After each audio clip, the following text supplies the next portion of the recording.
Adrian Blackwood stood frozen at the gilded doors of the grand hall, his fingers trembling against the cold brass handle. Inside, 300 of the kingdom's most powerful waited to watch him seal his fate, a marriage to a woman whose face he barely remembered, to secure a legacy he never wanted. But across the marble floor, past the glittering chandeliers and silk-draped tables, Eliza Hart stood with her chin raised and fire in her eyes, about to be destroyed for the crime of loving him. One choice, two futures, no way back. Before we dive into how Adrian's world shattered and rebuilt itself, hit that like button and drop a comment telling me what city you're watching from. I want to see how far this story travels. Now, let me take you back to where it all began. The rain came down in sheets the first time Adrian Blackwood saw her. He wasn't supposed to be in the East Market District at all. Dukes didn't wander through crowded streets where fishmongers shouted prices and children ran barefoot between wagons. But Adrian had needed to escape. From the suffocating portrait session with Lady Victoria Ashford, from his mother's clinical dissection of wedding arrangements, from the architect's plans for renovating the West Wing to suit his future wife's delicate sensibilities. So he dismissed his carriage 3 blocks early, pulled his coat collar high, and walked. The market swallowed him whole. Vendors called out in accents his tutors had never taught him. The smell of fresh bread mixed with horse manure and rain-soaked wood. No one bowed. No one even looked twice. For 17 blessed minutes, Adrian Blackwood was just another man trying not to get soaked. Then he heard the shouting. "You think I'm stupid?" A merchant's voice, sharp with anger. "Think you can short me and I won't notice?" Adrian's feet slowed. He should keep walking. Whatever dispute was unfolding ahead wasn't his concern, but something in the responding voice made him stop. "I think you can't count." A woman's voice, steady and cold. "The contract said 4 bolts of wool. I delivered 4. If you ordered 5 from someone else and got confused, that's not my problem." Adrian edged closer, using a fruit cart for cover. Through the rain, he could see them, a red-faced merchant in a stained apron, and a young woman who barely came up to his shoulder. She wore a simple brown dress, practical boots, and her dark hair was coming loose from its braid. She didn't look frightened. She looked annoyed. "Don't you talk back to me, girl." The merchant stepped forward, using his size to intimidate. "You know what happens to cheats in this market? Same thing that happens to men who don't pay their bills, I hope." She didn't retreat an inch. "You owe me 7 silver. Pay up or I report you to the Trade Council." The merchant's face went purple. "The Trade Council? You think they'll take your word over mine? You think anyone gives a damn what some nobody— Is there a problem here?" Adrian spoke before he'd decided to. The words just came out, and suddenly both of them were staring at him. The merchant's eyes went wide as he registered Adrian's coat, expensive wool tailored, and the signet ring visible on his right hand. "My lord, this doesn't concern—" "I asked if there's a problem." Adrian kept his voice level, but he'd been trained since birth in the particular tone that said comply or suffer. "This young woman claims you owe her money. Is that true?" The merchant's mouth opened and closed. "It's a misunderstanding, my lord. She delivered the wrong—" "Did you sign a contract?" "Well, yes, but—" "And did she fulfill the terms of that contract?" The woman was staring at Adrian now with something between suspicion and curiosity. Up close, he could see she had gray eyes, sharp and assessing. She was maybe 20, 21. There was ink on her fingers and a small scar through her left eyebrow. "The terms are open to interpretation," the merchant tried. "No, they're not." The woman pulled a folded paper from her coat pocket, already smudged with rain. 4 bolts of gray wool, medium grade, delivered by the 1st of the month. It's right here. Your signature's at the bottom. Adrian took the contract, scanned it quickly. "Seems clear to me. Pay her." "My lord, if I could just explain—" 7 silver. Adrian's patience was wearing thin. He had enough political theater at home. "Now."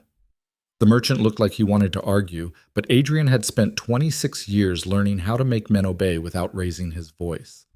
10 seconds of silence, and the merchant was digging coins from his purse, counting them out into the woman's palm with shaking fingers. "There, 7 silver. We're settled." "We're settled when I say we're settled," the woman said, dropping the coins into her own pocket without counting them. "Next time you try to cheat someone, make sure they can't read." She turned and walked away without a curtsy, without a thank you, without even a glance back at Adrian. Just headed into the rain like none of it had mattered at all. Adrian stood there like an idiot, watching her disappear into the crowd. "Women these days," the merchant muttered, "don't know their place. No respect." Adrian looked at him. "If she can read a contract better than you can count, maybe she's exactly where she belongs." He left the merchant sputtering and headed after her, though he couldn't have said why. She was already half a block ahead, weaving through the market crowd with the ease of someone who'd grown up here. Adrian had to dodge a wagon and nearly tripped over a dog before he caught up. "Excuse me." She didn't stop walking. "If you want thanks, you're not getting it. I had that handled." "I don't want thanks." Adrian fell into step beside her. "I want to know if he pulls that often." Every merchant in this district tries to short someone at least once a month. It's basically a tradition. She cut left down a narrower street, and Adrian followed. The ones who can't read get screwed. The ones who can fight back, that's how it works. That's not how it should work. Now she stopped, turning to look at him with those sharp gray eyes. "You new to the real world, my lord?" The title was mocking. Adrian felt heat rise in his face. "I know how things work," he said. "Right. That's why you're wandering around the East Market in a coat worth more than most people here make in a year." She tilted her head. "Lost? Or slumming?" "Neither. He trailed off, because what was he? Running away? Hiding? Walking. Walking. She almost smiled. "In a storm. Through the poorest district in the capital. Sure. Do you always interrogate people who help you?" "I didn't need help. I needed him to stop being a thief, which he would have done whether you showed up or not." She shifted the empty canvas bag on her shoulder. "But since you did show up, why?" Adrian didn't have a good answer. "He was twice your size." "So? I've dealt with worse."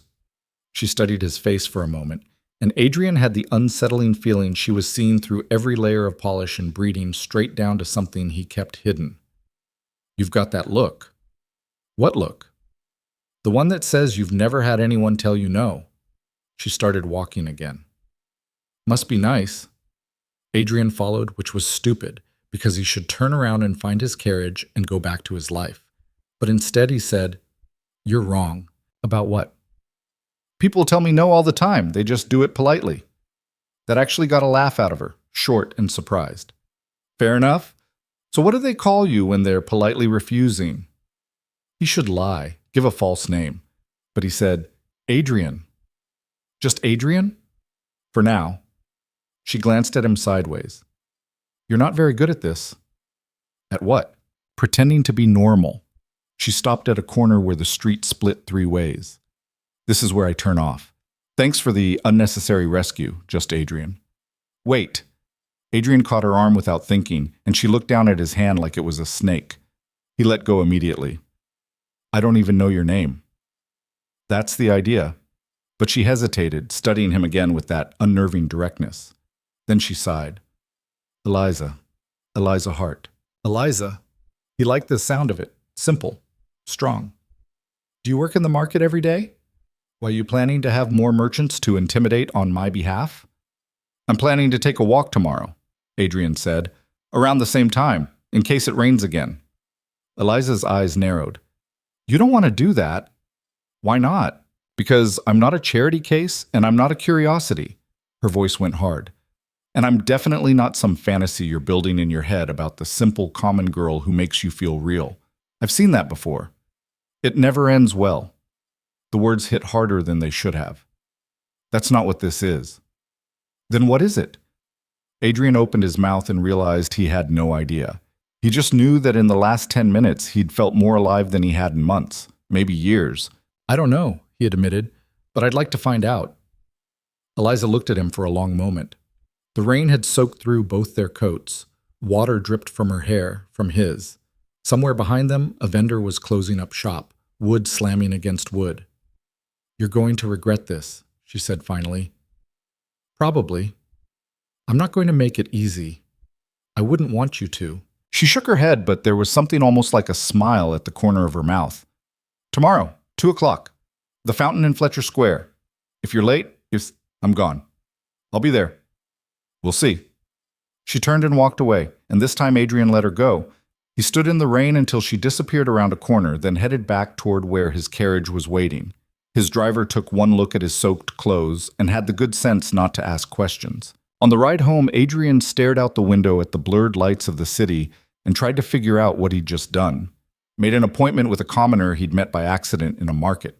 A woman whose last name he'd only just learned. A woman who'd looked at him like he was made of glass and she could see every crack. He should cancel, send a note. Forget the whole thing. He knew he wouldn't. The townhouse was blazing with lights when the carriage pulled up. Adrian's stomach sank. His mother only lit every chandelier when they had important guests, which meant someone was here who mattered, someone he was supposed to impress. Sure enough, the butler met him at the door with a towel and a look of mild panic. "Your Grace, your mother has been looking for you. The Ashfords arrived 20 minutes ago." Of course they had. Because this day wasn't complicated enough already. Adrian dried his face and ran a hand through his wet hair. "Where are they?" "The blue sitting room, your Grace. She asked that you change first," which meant she wanted him in formal evening wear for what was supposed to be a casual family dinner. Adrian climbed the stairs to his rooms, let his valet strip off the wet clothes, and dress him in appropriate armor: pressed trousers, silk waistcoat, jacket with the Blackwood crest embroidered on the pocket. The signet ring his father had worn, now his. Every piece a reminder of what he was supposed to be. He looked at himself in the mirror and saw a stranger, 26 years old and already ancient, already decided. "Ready, your Grace?" his valet asked.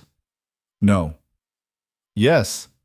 The blue sitting room was exactly as he'd expected, his mother holding court from her favorite chair, Lord Ashford looking pompous by the fireplace, Lady Ashford tittering over tea, and Victoria sitting perfectly poised on the settee, looking like a painting of what a duchess should be. "Adrian?" His mother's voice could cut glass.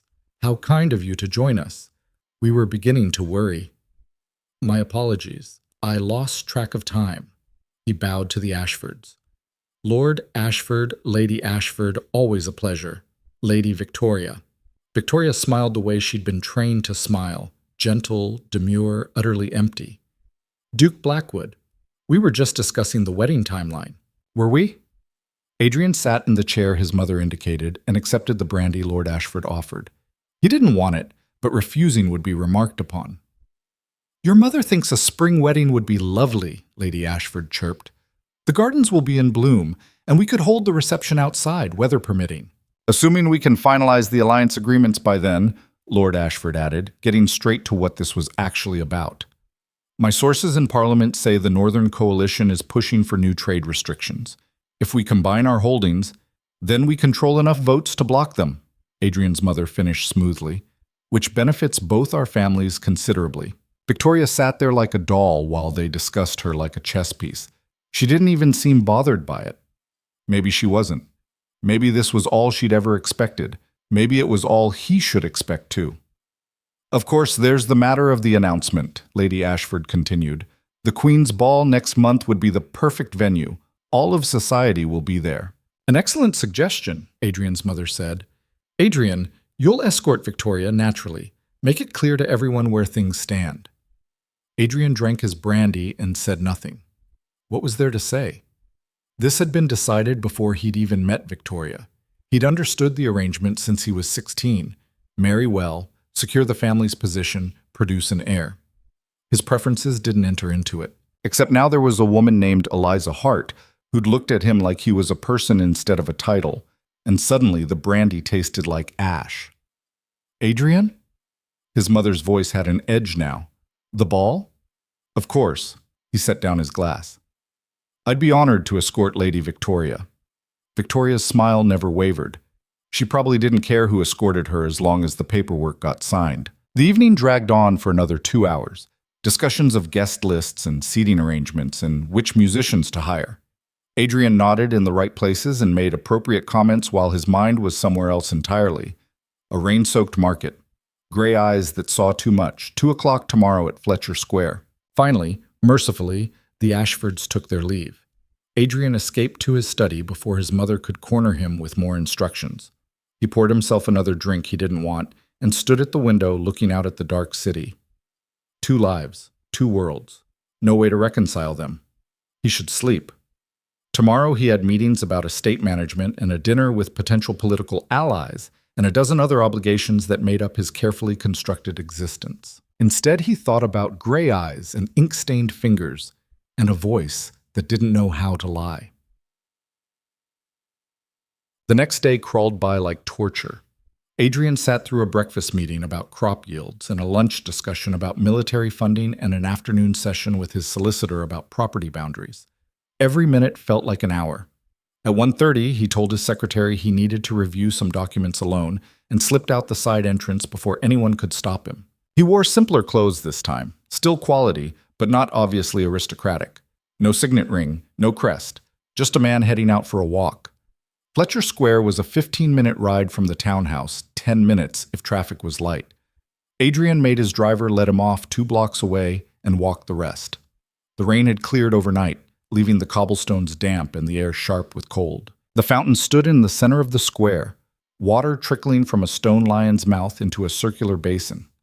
A few people milled around, mothers with children, an old man feeding pigeons, a vendor selling roasted nuts, and Eliza, sitting on the fountain's edge with a book open in her lap. She looked up as Adrian approached, and something in his chest eased. She'd come. He hadn't been sure she would. "You're early," she said. "So are you." "I'm always early. It's a character flaw." She closed the book, something with a worn leather cover and no title visible. "So, you actually showed up." "I said I would." "People say a lot of things." She studied him with that same sharp assessment as yesterday. "You look different." "Different how?" "Less like a painting, more like a person." She stood, tucking the book into her bag. "Come on. Where are we going?" "You wanted to see how things actually work, didn't you?" She started walking, not checking to see if he followed. "Consider this your education." Adrian fell into step beside her. "What kind of education?"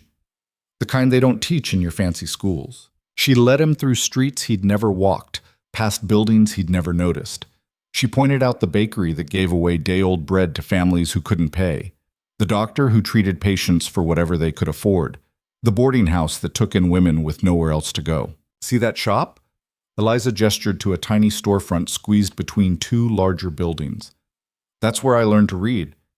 The owner's wife taught me when I was 7. Charged my mother nothing, just said every child should know their letters." "Your mother didn't teach you?" Something flickered across Eliza's face. "My mother couldn't read. She worked in a laundry 14 hours a day, didn't have time for lessons." "I'm sorry." "Why?" "You didn't put her there." Eliza turned down another street. "That's the thing people like you never understand. You see poverty as tragedy. We see it as Tuesday. That doesn't make it right. Doesn't make it wrong either. It just is." She stopped at a corner where a group of children were playing some complicated game with stones and chalk marks. "Those kids, half of them will be dead before they're 30. Disease, accidents, violence. The ones who survive will work themselves to exhaustion just to eat, and they'll do it knowing there's people in houses 10 blocks away who spend more on a single dinner party than they'll see in their entire lives." Adrian watched the children play, their laughter bright against the gray stone. "You think I don't know that?" "I think you know it the way you know facts from a book, not the way you know it when you've lived it." Eliza looked at him. "I'm not trying to be cruel, I'm just being honest. You wanted to know how things work. This is how things work." They walked for another hour. Eliza showed him the market stalls where vendors inflated prices for anyone who looked wealthy, the street corners where pickpockets worked in teams, the courts where disputes were settled not by law but by whoever had the most money to bribe the judge. "The system's rotten," she said matter-of-factly, "top to bottom. And the people on top like it that way because it keeps them on top." "Not everyone on top," Adrian said. "No." Eliza raised an eyebrow. "Name one noble who's actually tried to change things." Adrian opened his mouth and closed it again. He couldn't think of a single one. Oh, plenty talked about reform, about helping the poor, about building a better society. But talk was cheap, and action required sacrifice most weren't willing to make. "Exactly," Eliza said. "Because changing the system means giving up power, and who wants to do that? Maybe someone should start. Maybe." She didn't sound convinced. "But it won't be someone like you. No offense." Why not someone like me? Eliza stopped walking and turned to face him fully. Because you've got too much to lose. Family, title, wealth, position, all of it depends on things staying exactly as they are. You rock that boat, you're the one who drowns. You don't know that. Don't I? She crossed her arms. Tell me something, just Adrian. What would your family say if you brought me home for dinner? The question hit like a fist. Adrian tried to imagine it. Eliza sitting at the formal dining table, his mother's face, the servant's shock, the scandal that would follow. That's what I thought, Eliza said quietly. Look, I'm not stupid. I know why you're here. You're bored with your life. I'm something different. And you think maybe spending time with someone real will make you feel less empty. And maybe it will for a while. But eventually you'll go back to your world and I'll stay in mine, and we'll both pretend this never happened. That's not, Adrian started. It is. And that's fine. I'm not judging you. I'm just not pretending it's something it's not. She shifted her bag on her shoulder. But if we're going to do this, whatever this is, then we do it honestly. No fantasies, no lies. You're a duke or a lord or whatever. I'm a merchant's daughter. Those are the facts. Those aren't the only facts, Adrian said. No? No. He stepped closer. Fact. You're smarter than half the people I went to university with. Fact. You've got more courage in your little finger than most men I know have in their entire bodies. Fact. When I'm with you, I don't feel like I'm suffocating. Eliza's expression softened slightly. That's not courage. That's just not knowing any better. I think it's exactly courage. You know how bad things are, and you keep fighting anyway. I keep surviving. There's a difference. Is there? She looked at him for a long moment, and Adrian saw something in her eyes he hadn't seen before. Uncertainty, maybe. Or hope. You're going to complicate my life, she said finally. You're going to complicate mine. Then we're both idiots. Probably. This time she really did smile, and it transformed her whole face. Come on, there's a coffee house around the corner. If you're going to insist on being stubborn, you might as well buy me a drink. The coffee house was small and warm, packed with people reading newspapers and arguing politics. They found a table in the back corner, and Eliza ordered something that came in a thick ceramic mug and smelled like burnt sugar. So, she said, wrapping her hands around the mug, tell me about your life. It's boring. Compared to what? A royal coronation? She took a sip. Come on, I showed you mine, your turn. So Adrian talked. He told her about the endless social obligations, the political maneuvering, the way every conversation was a chess game where the wrong move could cost you everything. He told her about his father, dead 3 years now, whose expectations still controlled Adrian's life from beyond the grave. He told her about the portrait sitting and the wedding planning and the feeling of watching his future get decided by committee. And you just let them? Eliza asked. What choice do I have? You could say no. And then what? Give up everything I have? Everything I am? Maybe what you are isn't who you want to be, Eliza said. Ever think about that? Adrian hadn't, or rather he'd thought about it and then buried the thought because thinking it was dangerous. But sitting across from Eliza in this coffee house where no one knew his name, he let himself consider it. What if he did say no? What if he refused the marriage, walked away from the title, built a different life? He'd lose everything. His family would disown him. Society would destroy him. He'd have no money, no position, no power. But he'd have… what? Freedom? Was that even possible? You're overthinking it, Eliza said, watching him. I can see it on your face. How do you do that? Do what? Read people so easily, she shrugged. When you grow up with nothing, you learn to pay attention. It's the only advantage you've got. They talked until the coffeehouse started filling with the dinner crowd, and the owner gave them pointed looks about ordering something else or leaving. They walked out into the early evening, the sky going purple-gray with approaching dusk. I should get back, Adrian said reluctantly. Yeah, Eliza pulled her coat tighter. Me too. Can I see you again? You're asking me. I thought you were the one with all the power. Not with you. That smile again, small and private. Tomorrow, same time, but bring better shoes. I'm taking you to places where looking rich will get you robbed. Looking forward to it. You're insane, she said, but she was still smiling when she walked away. Adrian watched her go, then turned toward where his carriage was waiting several streets over. His mind was already spinning stories he'd tell his secretary about where he'd been, excuses for tomorrow's meetings he'd need to cancel. He was halfway home when he realized he was whistling. For the first time in longer than he could remember, Adrian Blackwood felt like himself. Not the Duke, not the heir, not the political asset, just a man who'd found something worth lying for, worth risking everything for, even if he didn't quite know what that everything was yet. 3 weeks passed like water through fingers. Adrian developed a careful routine, morning obligations with his family and the Ashfords, afternoons supposedly reviewing estate documents alone, evenings at whatever social function his mother deemed necessary. In between, he stole hours with Eliza like a thief, meeting her in parts of the city where no one would recognize his face. She took him to bookshops where the owners knew her by name, to underground theaters where actors performed plays banned by the censors, to a roof above a bakery where you could see half the city spread out like a map, all those lives happening simultaneously, invisible to each other.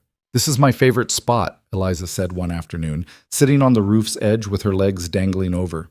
"I used to come here when my mother died, just to feel small, like my problems didn't matter as much when I could see how many other people were out there dealing with their own." Adrian sat beside her, careful not to look down. Heights had never bothered him before, but something about the drop made his stomach tight. "How old were you?" 14. "Pneumonia took her in 3 days." Eliza's voice was matter-of-fact, but her hands were clenched in her lap. "I inherited her debts along with her clothing and a set of cooking pots. Took me 2 years to pay them off." "That's not inheritance, that's cruelty. That's the law. Debts pass to family." She glanced at him. "I'm guessing that's not how it works in your world." "In my world, we have enough money that debt doesn't exist." Adrian watched a line of laundry flapping between buildings. "We just have different kinds of obligations. Like marrying someone you don't love to make your mother happy?" The words stung because they were true. "It's more complicated than that." "Is it?"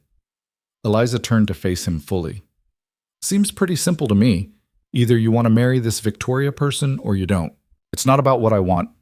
It's about what's necessary." "For who?" Adrian didn't have a good answer. For the family, for the political alliance, for the abstract concept of duty that had been drilled into him since childhood. "You know what I think?" Eliza said. "I think you're scared." "Of what?" "Of finding out what happens if you choose yourself instead of everyone else." She pulled her knees up to her chest. "I get it. I do. When you've spent your whole life being what people need you to be, actually wanting something feels selfish, dangerous." "It is dangerous," Adrian said quietly. "If I refuse this marriage, I lose everything. My title, my family's support, any political influence I have. I become nothing. Or you become yourself." Eliza rested her chin on her knees. "Might be worth more than you think." They sat in silence for a while, the city noise floating up around them. Adrian thought about the engagement announcement scheduled for the Queen's Ball next month. Thought about Victoria's perfect smile and his mother's satisfied expression and the applause that would greet the news. Thought about never sitting on this roof again, never hearing Eliza laugh at something ridiculous he'd said, never feeling like an actual person instead of a carefully maintained facade. "I don't want to marry her," he said finally. The words felt like breaking something. "Then don't." "I just told you why I can't." "No, you told me why it's hard. That's different from can't." Eliza looked at him with those gray eyes that saw everything. "You're the one with all the power, Adrian. You just don't want to use it because using it costs something. But staying safe costs something too. It costs you." Before Adrian could respond, church bells started ringing across the city. 5 o'clock. He swore under his breath. He was supposed to be at dinner with the defense minister in an hour, which meant he needed to be home in 15 minutes to change. "I have to go," he said, standing too quickly and nearly losing his balance. Eliza caught his arm, steadying him. "Careful. Falling would really complicate your evening plans." "Everything about this complicates my evening plans." But he was smiling despite himself. "Tomorrow?" she asked. "I can't. There's a reception I can't get out of." Adrian hesitated. "The day after? Same time, same place." She released his arm. Go be important. Adrian climbed back through the window they'd used to access the roof, made his way down the narrow stairs and out into the street. His carriage was waiting 3 blocks away, and he ran most of the distance, arriving breathless and disheveled. The driver took one look at him and said nothing, which Adrian appreciated. The man had been with the family for 20 years and had clearly decided that discretion was worth more than curiosity. Back at the townhouse, Adrian changed into formal evening wear while his valet repaired the damage to his hair and made subtle observations about how his grace seemed to be in better spirits lately. Adrian made non-committal sounds and tried not to think about how transparent he must be. Dinner with the defense minister was exactly as tedious as expected. 3 hours of carefully phrased political maneuvering while pretending to enjoy overcooked beef and underdeveloped conversation. Adrian's mother was there, of course, along with Lord Ashford and 2 members of Parliament who spent most of the meal arguing about tariff regulations. Adrian barely spoke. He pushed food around his plate and made appropriate noises when directly addressed and thought about Eliza's words. "You're scared." Of course he was scared. Fear was the only rational response to throwing away everything you'd built. Except he hadn't built it. It had been built for him, around him, without asking what he wanted. "Adrian, are you listening?" His mother's voice cut through his thoughts. "Of course. Then you agree the West Ballroom is the better choice for the engagement party?" Engagement party. Right. Because announcing the engagement at the Queen's Ball wasn't enough. There had to be a separate celebration, another performance of happiness neither he nor Victoria actually felt. "Whatever you think best," Adrian said. His mother's eyes narrowed slightly. She knew that tone. It was the one he used when he was saying yes, but meant something else entirely. "We should discuss this properly," she said, which meant later in private, where she could dissect his attitude without witnesses. Adrian excused himself as soon as socially acceptable and retreated to his study. He poured a drink he didn't want and stood at the window, looking out at the dark city and wondering which lights were in Eliza's neighborhood. A knock at the door. His mother, of course. "Come in." She entered with the particular expression that meant she was disappointed but trying to hide it. "The minister noticed your distraction tonight." I apologized for my headache. "You don't have a headache. You have whatever's been consuming your attention for the past 3 weeks." She sat in the chair opposite his desk, uninvited. "Where have you been going in the afternoons?" Adrian's stomach dropped, but he kept his face neutral. "Reviewing estate documents. You know that. I know that's what you tell your secretary. I also know you've been leaving through the side entrance and returning hours later looking like you've been somewhere your clothes don't belong." She folded her hands in her lap. "I'm not a fool, Adrian. What is her name?" The question hit like a slap. Adrian set down his glass carefully. "I don't know what you mean." "Don't insult us both." His mother's voice was cold now. "You're my son. I know when you're lying, so I'll ask again. What is her name?" Adrian could deny it, should deny it, but he was so tired of lying. "Eliza," he said quietly. "Eliza Hart." Hart. His mother's expression didn't change. "Not a family I know. Who are her people?" "She doesn't have people. She's a merchant's daughter." The silence that followed was worse than shouting. His mother just looked at him like he'd announced he was joining a traveling circus. "A merchant's daughter," she repeated finally. "You've been sneaking around the city with a merchant's daughter while your engagement to Lady Victoria is being arranged." "We're not engaged yet." "That's a technicality. The contracts are drafted, the alliance is agreed upon, the announcement is scheduled. In every way that matters, you are engaged." She stood, and Adrian saw something in her face he'd rarely seen before. Fear. "Do you have any idea what you've risked? If word of this got out, if the Ashfords heard even a whisper." "Then let them hear it," Adrian said, surprising himself. "Let them know I don't want this marriage. This isn't about what you want." His mother's composure finally cracked. "This is about duty, about responsibility, about maintaining everything your father built. You think you can just throw that away for some girl you've known 3 weeks? I think I shouldn't have to marry someone I don't love to keep a political alliance alive." "Love," his mother laughed, sharp and bitter. "You're 26 years old and you sound like a child. Love is a luxury for people who don't have real responsibilities.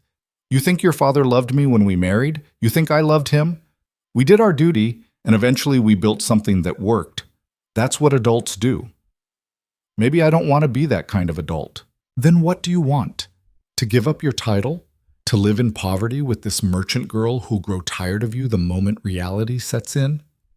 She stepped closer. You're a duke, Adrian. That's not something you can just walk away from. Your title, your wealth, your position in society, all of it depends on you following the rules. Break them, and you'll lose everything. Maybe everything isn't worth keeping. His mother stared at him. Is that really what you think? That this girl is worth more than your family, your legacy, everything you are? I don't know what I think, Adrian said honestly, but I know that every time I'm with her, I feel like I can breathe. And every time I'm here, planning a life I don't want with a woman I don't love, I feel like I'm suffocating. Then learn to hold your breath. His mother's voice was ice. Because you are going to the Queen's Ball next month. You are going to escort Lady Victoria. You are going to announce your engagement and smile while society celebrates. And you are going to end whatever this is with the merchant girl before it destroys everything. And if I refuse? Then I will tell your uncles that you're unfit to hold the title. They'll petition the crown to transfer it to your cousin Frederick, and you'll be left with nothing. She paused at the door. You have 3 weeks to make the right choice, Adrian. Use them wisely. She left, and Adrian stood alone in his study with his drink and his thoughts and the crushing weight of everything he stood to lose. He could give up Eliza. Stop the afternoon meetings, end it before it went any further, marry Victoria and build the same cold compromise his parents had. It would be easier, safer. But the thought of never seeing Eliza again felt like losing something vital, like cutting off his own hand to save the rest of his body. Adrian didn't sleep that night. He paced his room until dawn, then dressed and went down to breakfast looking like he'd been in a fight. His mother was already there, composed and perfect as always, reading correspondence over tea. They didn't speak. Adrian canceled his morning meetings and went for a walk, needing air, needing space from the house and everything in it. He found himself heading toward the East Market without planning to, his feet following a route they'd learned over the past 3 weeks. Fletcher Square was quiet at this hour. A few vendors setting up stalls, an old woman sweeping her doorstep. No Eliza. It was hours before they'd planned to meet. Adrian sat on the fountain's edge and put his head in his hands. You look terrible. He jerked up. Eliza was standing there with a basket of something that smelled like bread, watching him with concern. What are you doing here? He asked. I live nearby. What are you doing here? We don't meet until 2. I know. He trailed off, because how did you explain that your world was falling apart and the only place you could think to go was wherever she might be? Eliza set down her basket and sat beside him. What happened? My mother knows. About us. Ah, Eliza didn't look surprised. How bad? She gave me an ultimatum. End this or lose everything. Everything being your title and money and fancy life. Yes. Eliza nodded slowly. And what did you say? Nothing. I didn't know what to say. Adrian looked at her. I still don't. Yes, you do. You're just scared to say it. She picked at a loose thread on her dress. Look, I knew this was coming. I told you from the start this couldn't last. You were always going to have to choose, and you were always going to choose the safe option. I'm not angry about it. You should be. Why? Because you're doing exactly what everyone expected? Eliza smiled, but it didn't reach her eyes. I'm not some princess in a fairy tale waiting to be rescued. I'm a realist. I know how the world works. The world is wrong. Maybe, but knowing that doesn't change it. She stood picking up her basket. Go home, Adrian. Marry your Victoria. Build your political alliance. Be the duke you're supposed to be. I don't want to. Then don't. She looked at him with those 2 perceptive eyes. But stop pretending you're trapped. You have choices. You're just too scared to make them. She walked away and Adrian didn't follow. He sat on the fountain until the square filled with morning shoppers and the sun climbed high enough to warm the stone. Then he went home. The next 2 weeks were a special kind of torture. Adrian went through the motions, meetings with the Ashfords, final fitting for his formal wear, review of the engagement announcement speech his mother's secretary had prepared. He smiled when expected and agreed to everything and felt like he was watching someone else's life unfold. He didn't go back to the East Market. Didn't send word to Eliza, just let the silence grow until it felt like a wall between 2 different versions of himself. The night before the Queen's ball, Adrian lay awake staring at the ceiling and running through the plan. He'd escort Victoria into the ballroom. They'd dance the opening waltz while everyone watched. Then, halfway through the evening, his mother would call for attention and he'd announce their engagement. Victoria would blush prettily, he'd slip the ring on her finger and everyone would applaud. Simple, clean, final. He must have fallen asleep eventually because he woke to his valet opening the curtains on a gray morning. Rain streaked the windows. Of course it was raining. "Your formal wear is ready, Your Grace," the valet said, "and your mother wishes to see you before breakfast." Adrian dressed in regular clothes first. He had hours before he needed the formal armor. He found his mother in her private sitting room, already perfectly composed despite the early hour. "Today is important," she said without preamble. "I trust you're prepared." "I have the speech memorized." "I'm not talking about the speech." She set down her tea. "I'm talking about your commitment. If you have any lingering doubts, any remaining attachment to that girl, you need to resolve them now. Once you make that announcement tonight, there's no going back." "I know. Do you?" She studied his face. "Because you've been walking around like a ghost for 2 weeks. That needs to end before we arrive at the palace." "It will." She didn't look convinced, but she nodded. "The carriage leaves at 7. Don't be late." Adrian spent the day in a fog. He ate meals without tasting them, reviewed documents without reading them. At 6 o'clock, his valet helped him into the formal wear: black coat with silver buttons, white shirt with the Blackwood crest embroidered at the cuff, trousers pressed to knife-edge perfection, the signet ring, the family medallion, every piece a reminder of who he was supposed to be. He looked at himself in the mirror and saw a stranger. The carriage ride to the palace took 40 minutes through rain-slick streets. His mother sat across from him, offering last-minute instructions he barely heard. "Don't drink too much. Remember to compliment the Queen. Make sure Victoria is always on your right during the announcement. Better for the portrait artists." The palace was blazing with light when they arrived. Carriages lined the drive, nobles and politicians and foreign dignitaries all streaming toward the entrance in their finest clothes. Adrian helped his mother down, then stood waiting while the Ashfords' carriage pulled up. Victoria emerged looking like something from a painting. Pale blue silk, sapphires at her throat, hair arranged in some complicated style that probably took hours. She smiled when she saw him, and it was the same empty smile as always. "Duke Blackwood, you look very handsome." "Lady Victoria, you're lovely as always." They could have been reading lines from a script. Maybe they were. Adrian offered his arm, and they walked into the palace together. The grand ballroom was already crowded, hundreds of people in their formal best, champagne flowing, orchestra playing something light and forgettable. Everyone who mattered was there. Everyone who would witness Adrian's surrender. "Quite a turnout," Victoria murmured. "Yes." "Are you nervous?" "About the announcement?" Adrian looked down at her. She seemed genuinely curious, like she was asking about the weather. "Should I be?" "I suppose not. It's just a formality, really."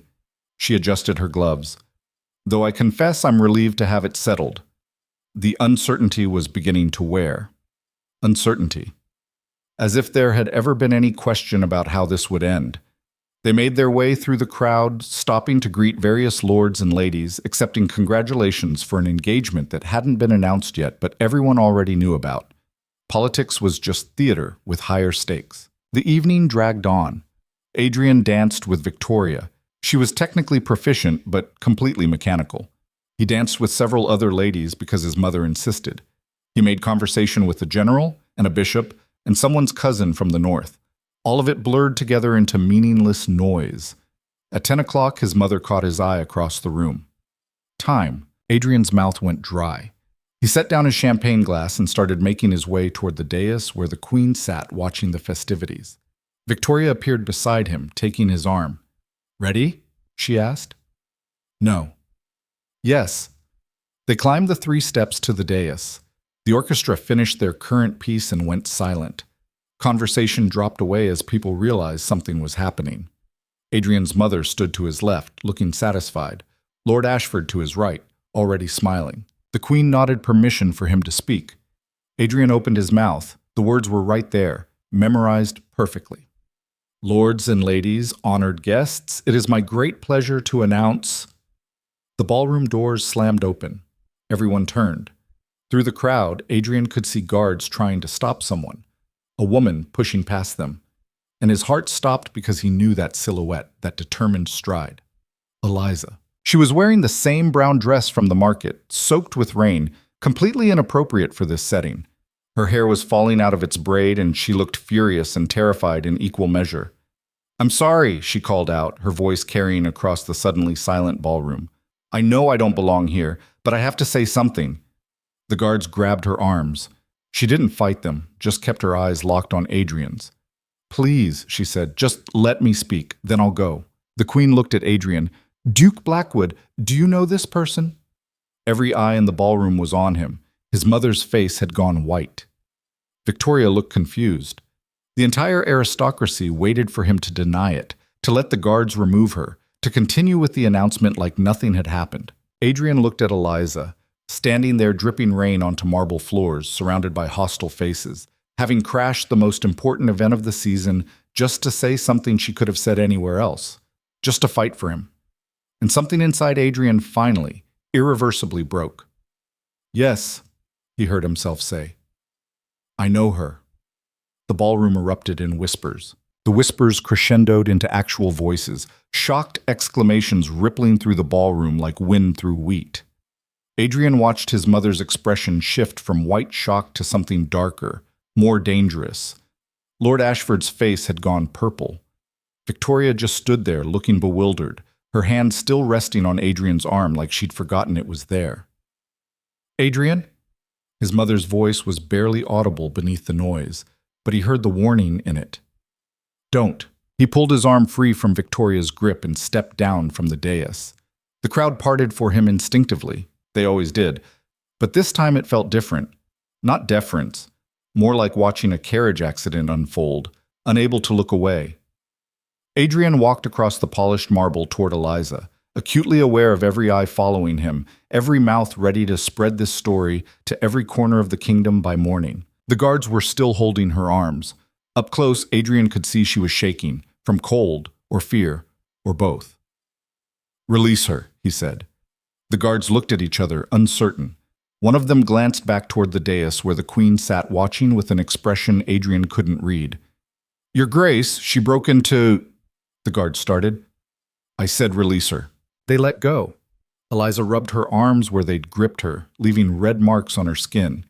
Her eyes met Adrian's, and he saw something in them he'd never seen before, panic barely held in check.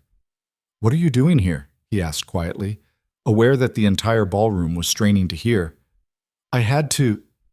She stopped, swallowed hard. "I couldn't let you do this without knowing." "Knowing what?"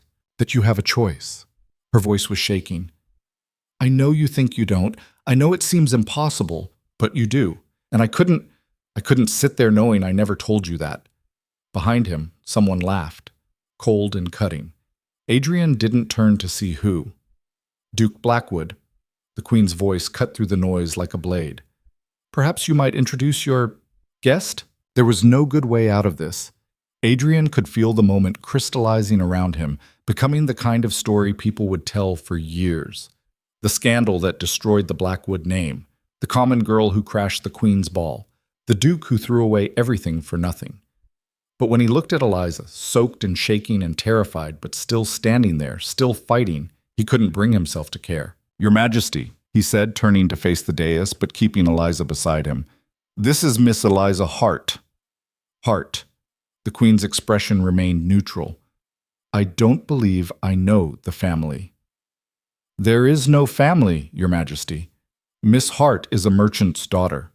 The whispers exploded into full conversation. Adrian heard his mother make a sound somewhere between a gasp and a sob.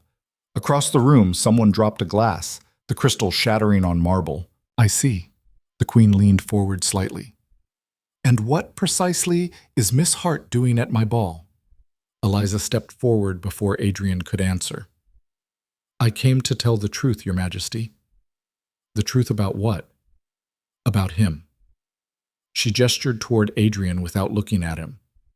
"Everyone in this room thinks they know who he is, what he wants, what he should do. But they don't. They only know what they need him to be." "And you know better?" The Queen's tone was dangerous now. I know him. Eliza's voice steadied. I know he's kind when no one's watching. I know he cares about people this court forgets exist. I know he spent his whole life doing what everyone else decided was right, and it's killing him. How dramatic, someone muttered. Adrian thought it might have been Lady Ashford. The Queen raised one hand and silence fell instantly. Miss Hart, you have interrupted one of the most important events of the season to tell us that Duke Blackwood is unhappy with his obligations. Do you expect that revelation to change anything? Eliza's hands clenched at her sides. No, Your Majesty. I expect nothing. I just thought... Her voice cracked.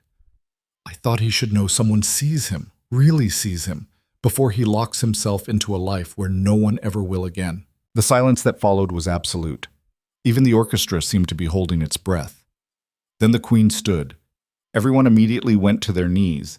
Everyone except Eliza, who didn't know the protocol. Adrian grabbed her elbow and pulled her down beside him, their knees hitting marble hard enough to hurt. Rise, the Queen said. They stood. Adrian's heart was pounding so hard he could feel it in his throat. The Queen descended from the dais, her gown rustling in the silence. She stopped directly in front of Eliza, looking down at her from a height advantage of maybe 3 inches. You have courage, Miss Hart. Foolish courage, but courage nonetheless. She turned to Adrian. Duke Blackwood, is this woman's assessment accurate? Are you unhappy? Every political instinct Adrian had screamed at him to deny it, to laugh it off, to apologize for the disruption, to escort Eliza out and proceed with the announcement like this had never happened. Yes, Your Majesty, he heard himself say instead. I am. His mother made that sound again. Somewhere in the crowd, someone swore the Queen's expression didn't change. And the engagement to Lady Victoria? How do you feel about that? Adrian glanced back at Victoria, still standing on the dais looking lost. She didn't deserve this humiliation. None of this was her fault. I feel, he said carefully, that Lady Victoria deserves someone who can love her properly. And I am not that person. The whispers returned, louder now, scandalized, delighted, horrified.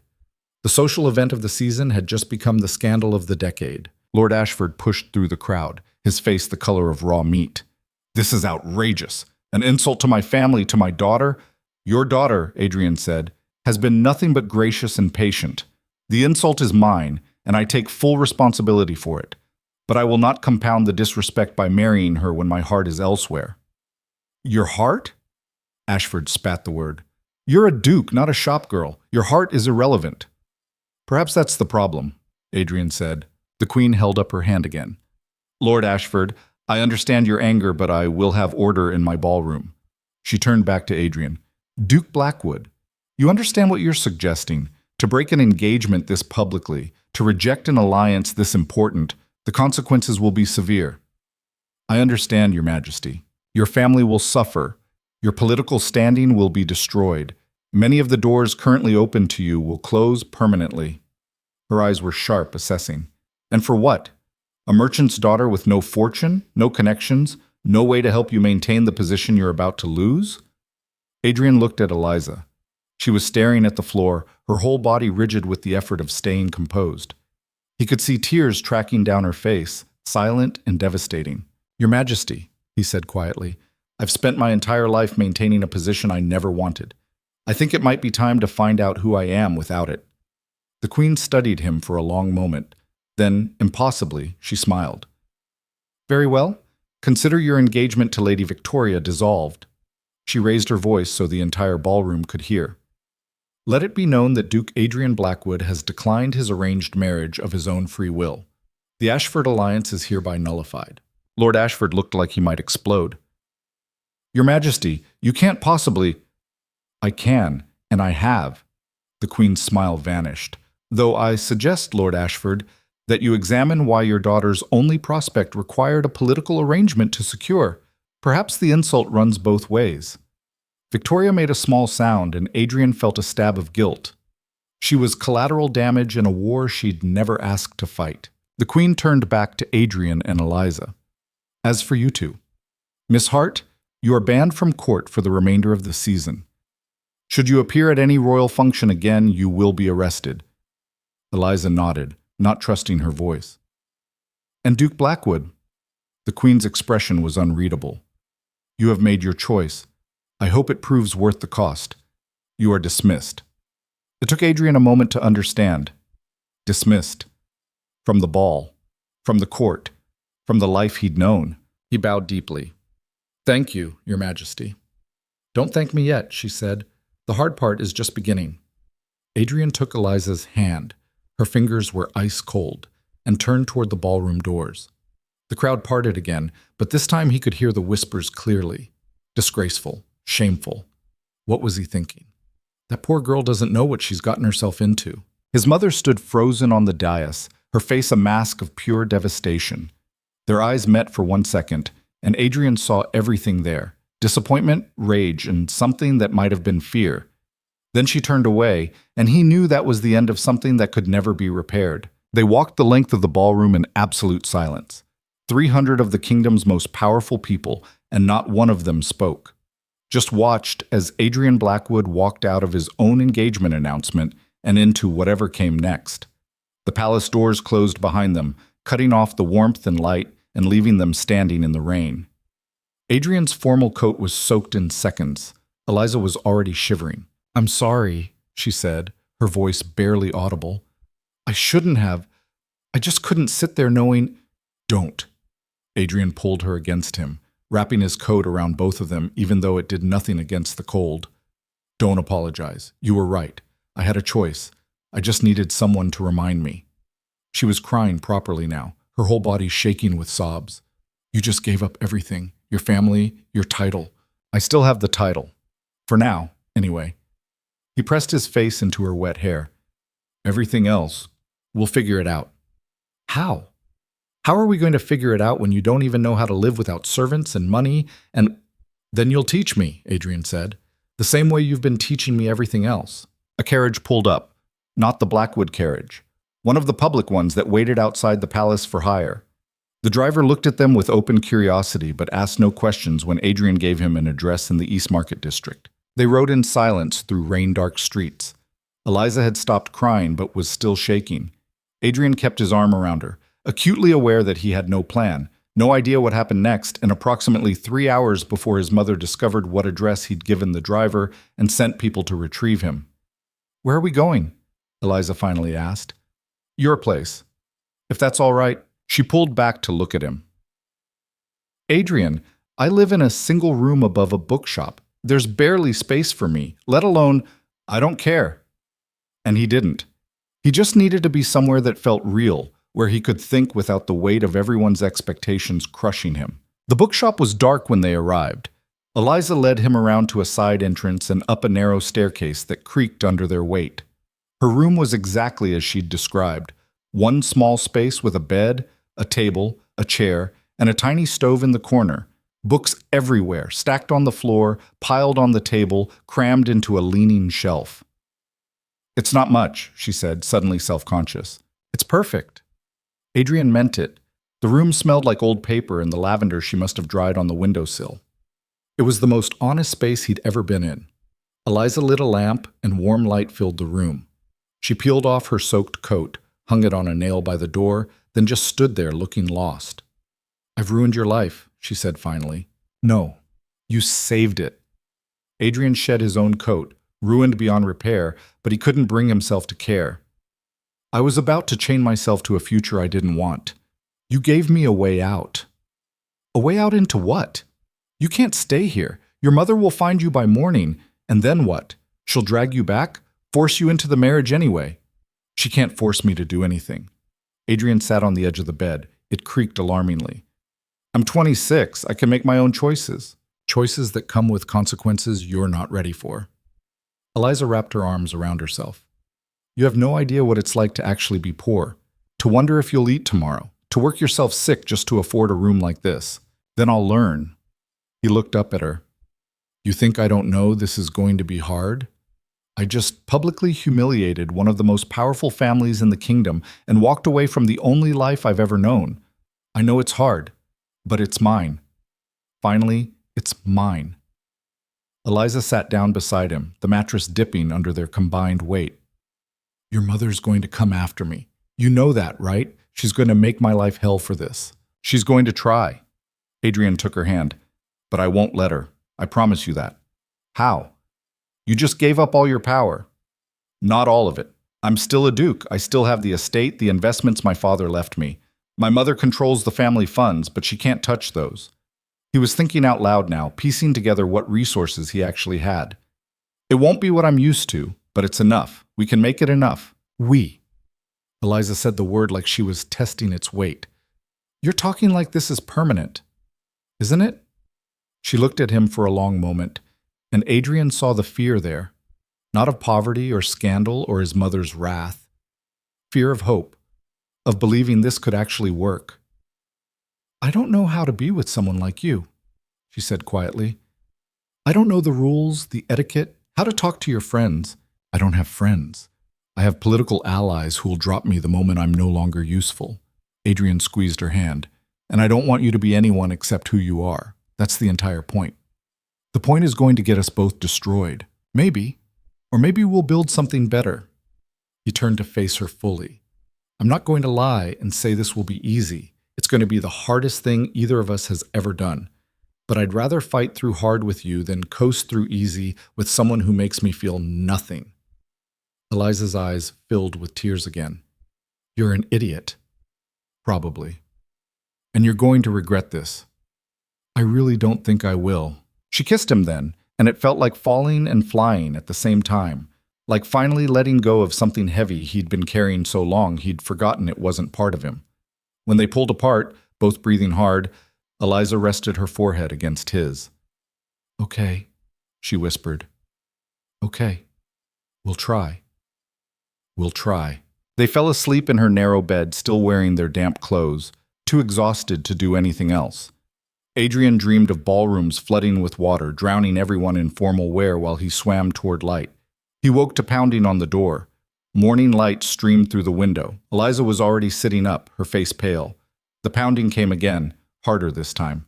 Blackwood! A man's voice, rough and angry. Open this door or I'm breaking it down. Adrian recognized the voice.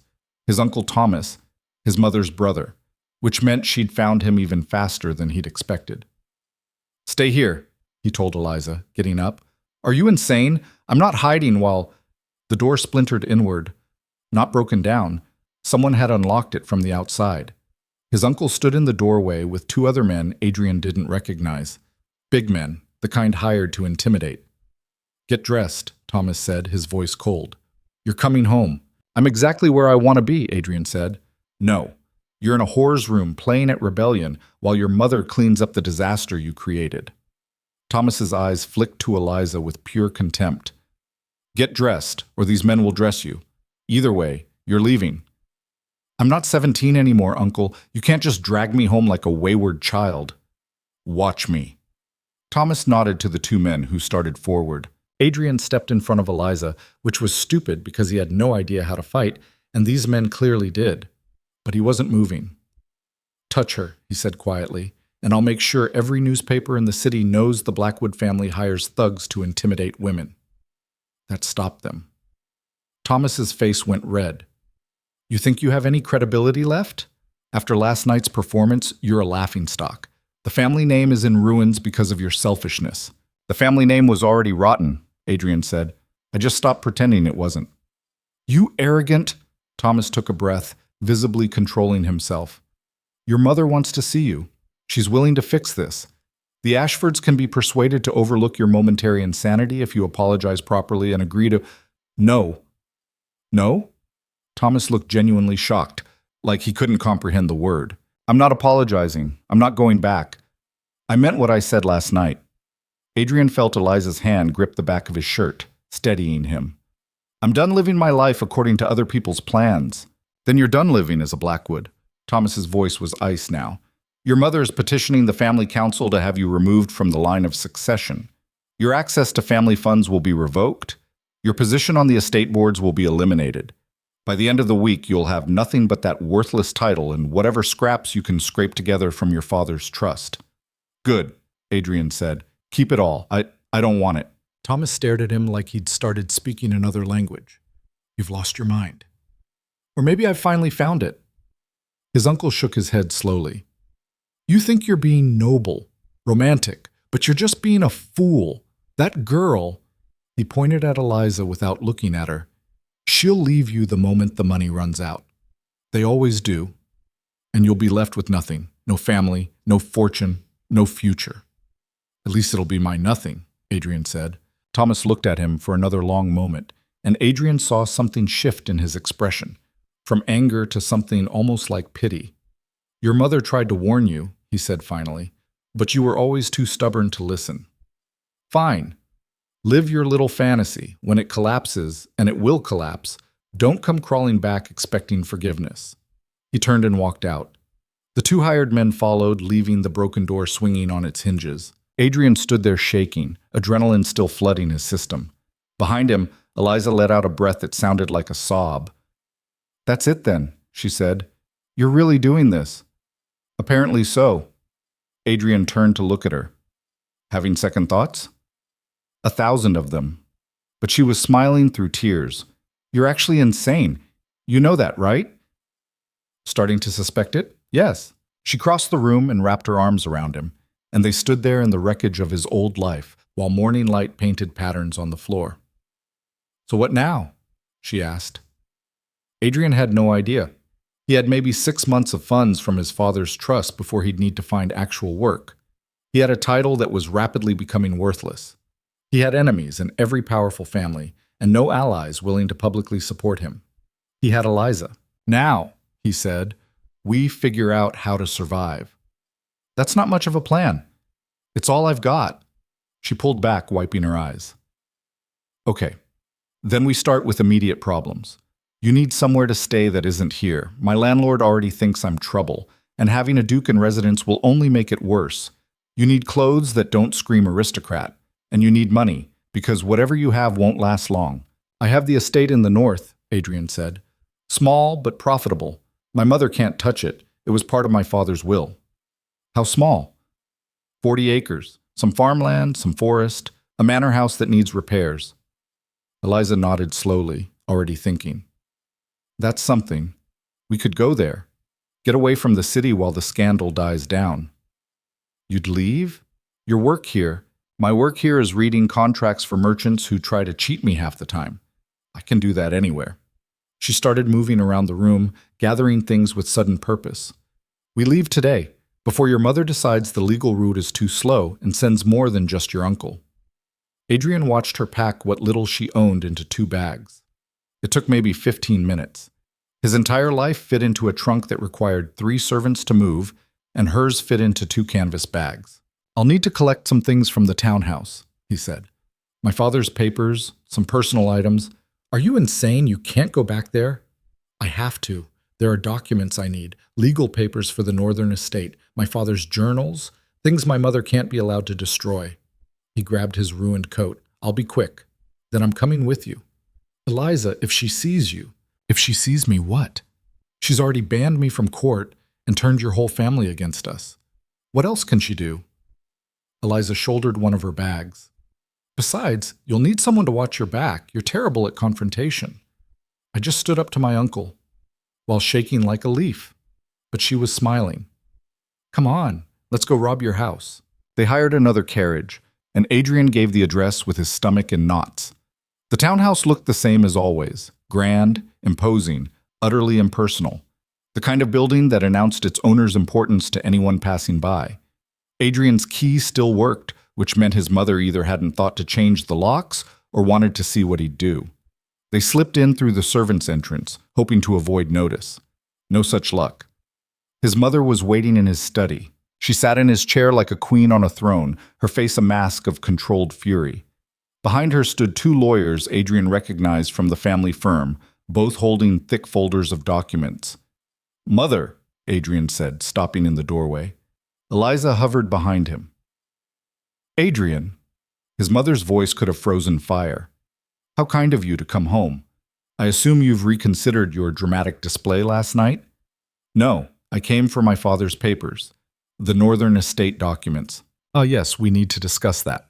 She gestured to one of the lawyers who opened his folder. I've been reviewing your father's will. It seems there was an oversight. Adrian's blood went cold. What kind of oversight? The estate in question was meant to pass to you upon your marriage. Since you've declined to marry appropriately, the conditions of inheritance haven't been met. She smiled, sharp and terrible. The property reverts to family control, meaning my control. That's not what the will says, isn't it? The lawyer slid a document across the desk. See Clause 17, subsection 4.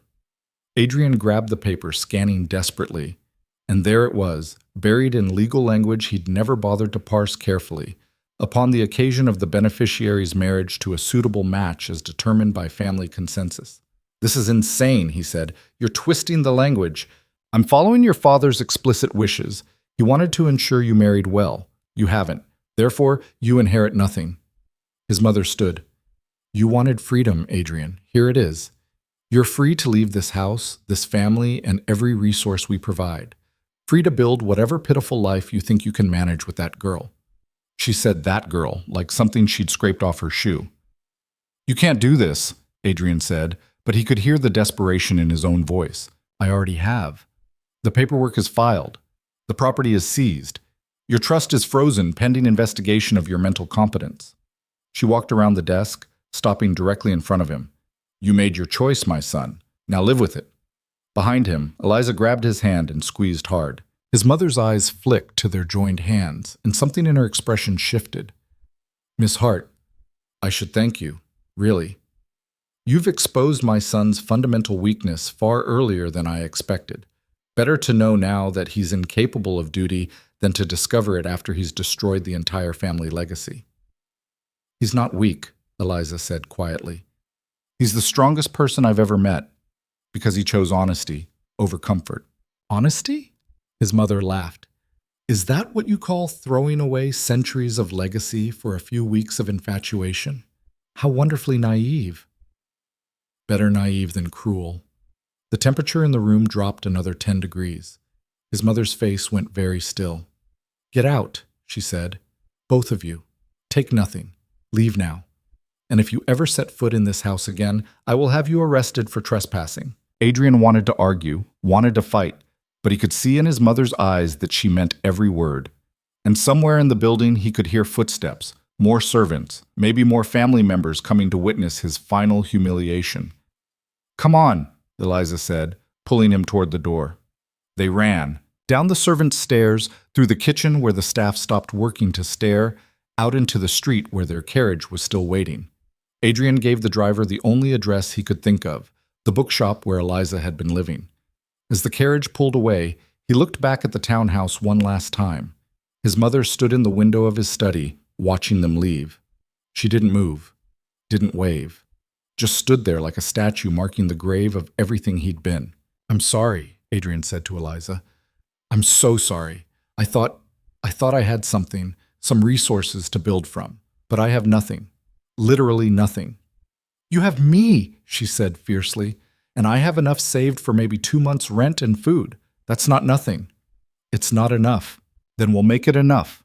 She grabbed his face, forcing him to look at her. Listen to me. You just lost everything because you chose me. I'm not letting that be for nothing. We're going to figure this out. How? I don't know yet, but we will. She kissed him hard, desperate, and fierce. We will. The carriage rattled through streets that suddenly felt foreign. Adrian had no estate, no income, no family willing to help. In less than 24 hours, he'd gone from one of the kingdom's most eligible bachelors to effectively destitute. And somehow, sitting in a hired carriage with Eliza pressed against his side, he felt more alive than he had in years. I meant it, you know, he said. What I said last night, I'd rather have this, he gestured between them, than all of it. The title, the money, the position, I'd choose you every time. Eliza's eyes were bright with tears. You might not feel that way when we're starving in a week. Then we'll starve together. You're completely insane. Starting to realize that, yes. She laughed, sharp and half broken, and buried her face in his shoulder. The carriage rattled on through the city, carrying them toward an uncertain future with empty pockets and nowhere to go. But they were together. And for now, impossibly, that felt like enough. The bookshop owner, a man named Thomas Greaves who'd known Eliza since she was 7, took one look at them stumbling through his door, and wordlessly led them upstairs. He didn't ask questions, just handed Eliza a key to the storage room above her own, and told Adrian there was a cot in the corner that would hold his weight if he didn't move too much. "Rent's the same as hers," Greaves said, already heading back downstairs. "And I don't care who you used to be. You make trouble, you're out." Adrian stood in the storage room, barely bigger than a closet, stacked with boxes of unsold books and smelling like mildew, and felt the full weight of what he'd done crash down on him. 2 months ago, he'd had servants who dressed him, a chef who prepared meals he barely tasted, rooms so large he could walk for minutes without hitting a wall. Now he was standing in what was essentially a glorified box, with maybe 40 silver pieces to his name and no idea how to do anything useful. "Hey!" Eliza appeared in the doorway. "Stop spiraling. I can see it on your face." "I'm not spiraling." "You're absolutely spiraling." She pushed past him, moving boxes to clear space for the cot. "We've got 2 months of rent covered. That's 2 months to figure out how to make money. Plenty of time." "Doing what?" "I can't do anything. I don't know any trades. I've never worked a day in my life." "You can read, you can write, you know numbers." Eliza sat on a box, looking up at him. "That's more than half the people in this city. We'll find something." Adrian wanted to believe her, but the reality was crushing. "Eliza, I don't think you understand. I have 40 silver. That's it. Once that's gone, then we'll get more." She stood, grabbing his hands. "Listen to me. I've been poor my entire life. I know how to stretch a coin until it screams. I know where to buy day-old bread, which landlords forget to collect rent. How to patch clothes until they're more patch than cloth. You don't need to know everything. You just need to trust me." "I do trust you." "Then stop looking like we're about to die." She squeezed his hands. "We're going to be fine. Uncomfortable, probably. Hungry sometimes, definitely, but fine." She was trying so hard to be strong, and Adrian could see the fear underneath it. Fear that she'd made a terrible mistake believing in him. Fear that he'd realize what he'd given up and resent her for it. "I meant what I said," he told her. "I'd choose this, choose you, every single time." Something in her expression softened. "Ask me again in a month when you're eating nothing but cabbage soup." "I'll ask you in a year." Optimistic. But she was smiling now. "Come on, let's go see what jobs are available before someone else takes them." They spent the afternoon walking through the East Market, stopping at every stall and shop to ask if anyone needed help. Most people took one look at Adrian, still wearing yesterday's ruined formal clothes because he had nothing else, and laughed. A few were kinder, explaining they couldn't afford to hire anyone even if they wanted to. By evening, Adrian's feet hurt in ways he didn't know feet could hurt, and they'd found exactly nothing. "This isn't working," he said as they sat on the edge of Fletcher Square Fountain, watching the sun set. "No one's going to hire me looking like this." "Then we get you different clothes." Eliza was counting their remaining coins. "There's a second-hand shop 2 streets over. We can probably get you a decent shirt and trousers for 3 silver.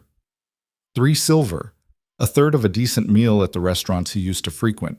Now it was a major expense that required careful consideration. They bought the clothes, rough cotton that itched and trousers that were slightly too short, and Adrian changed in an alley behind the shop because the idea of walking back to the bookshop in his ruined formal wear suddenly felt unbearable.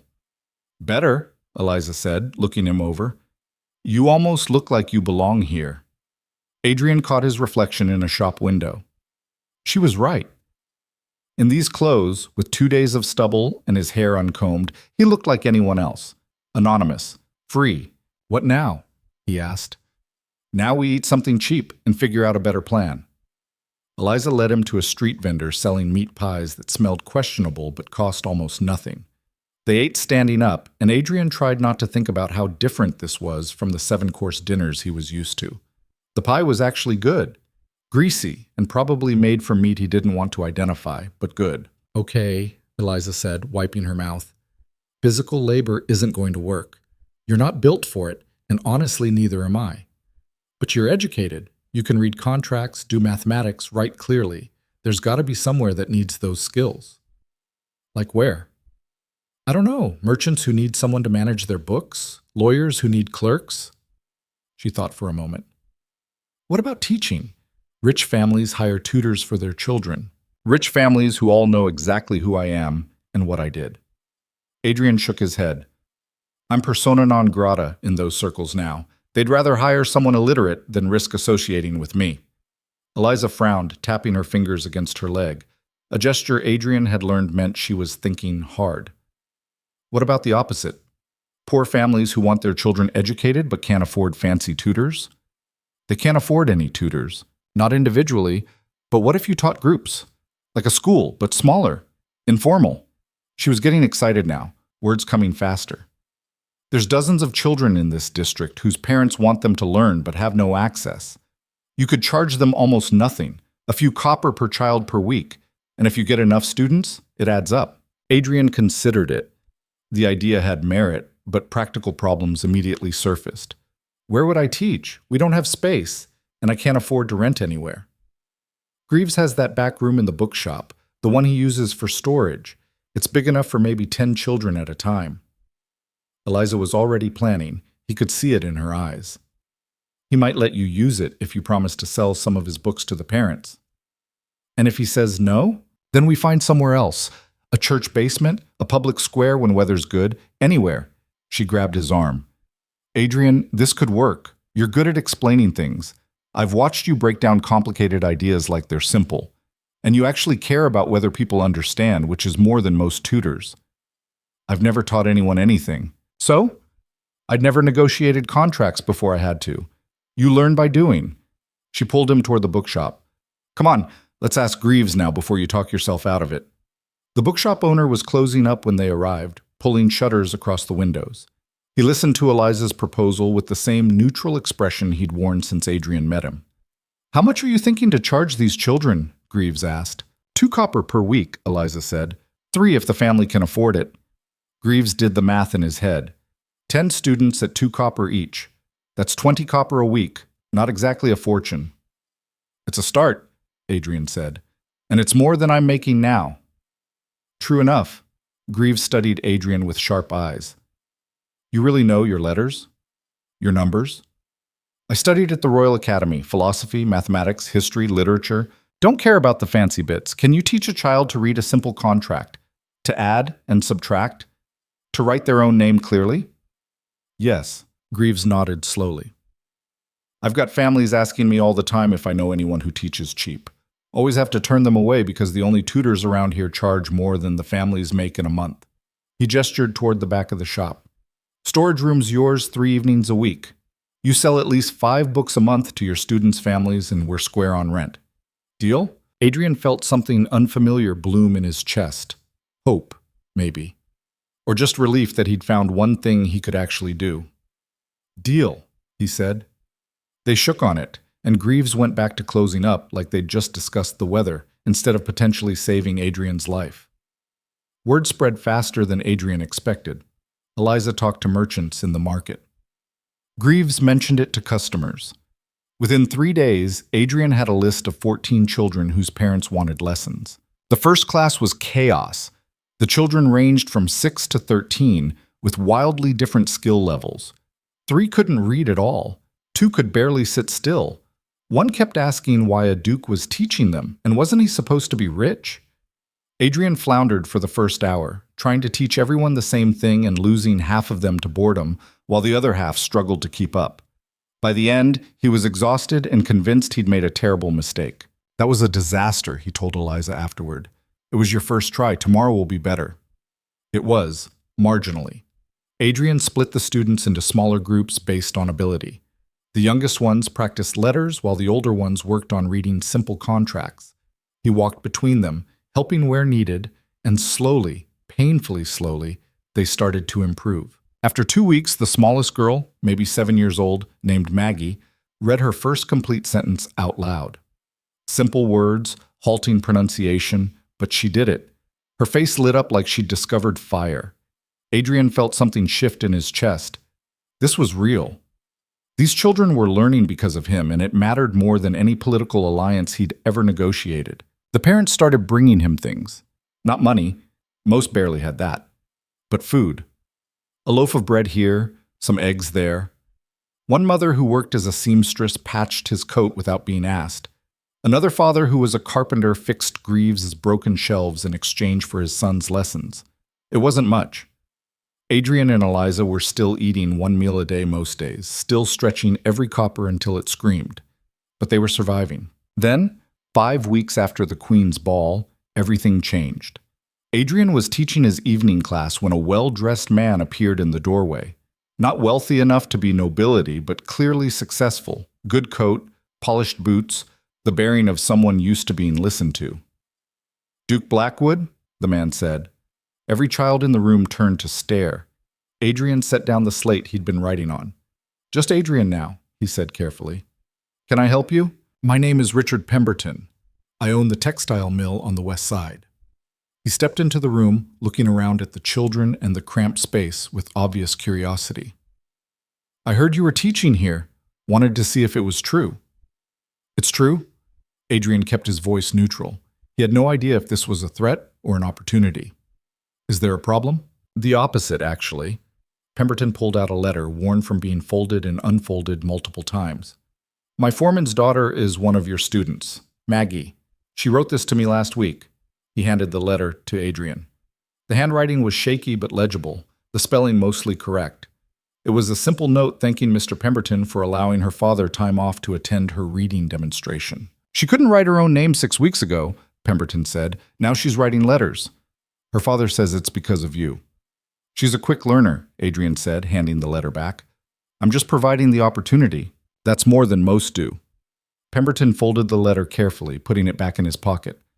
"I have 200 workers at my mill. Maybe 50 have children between 6 and 14.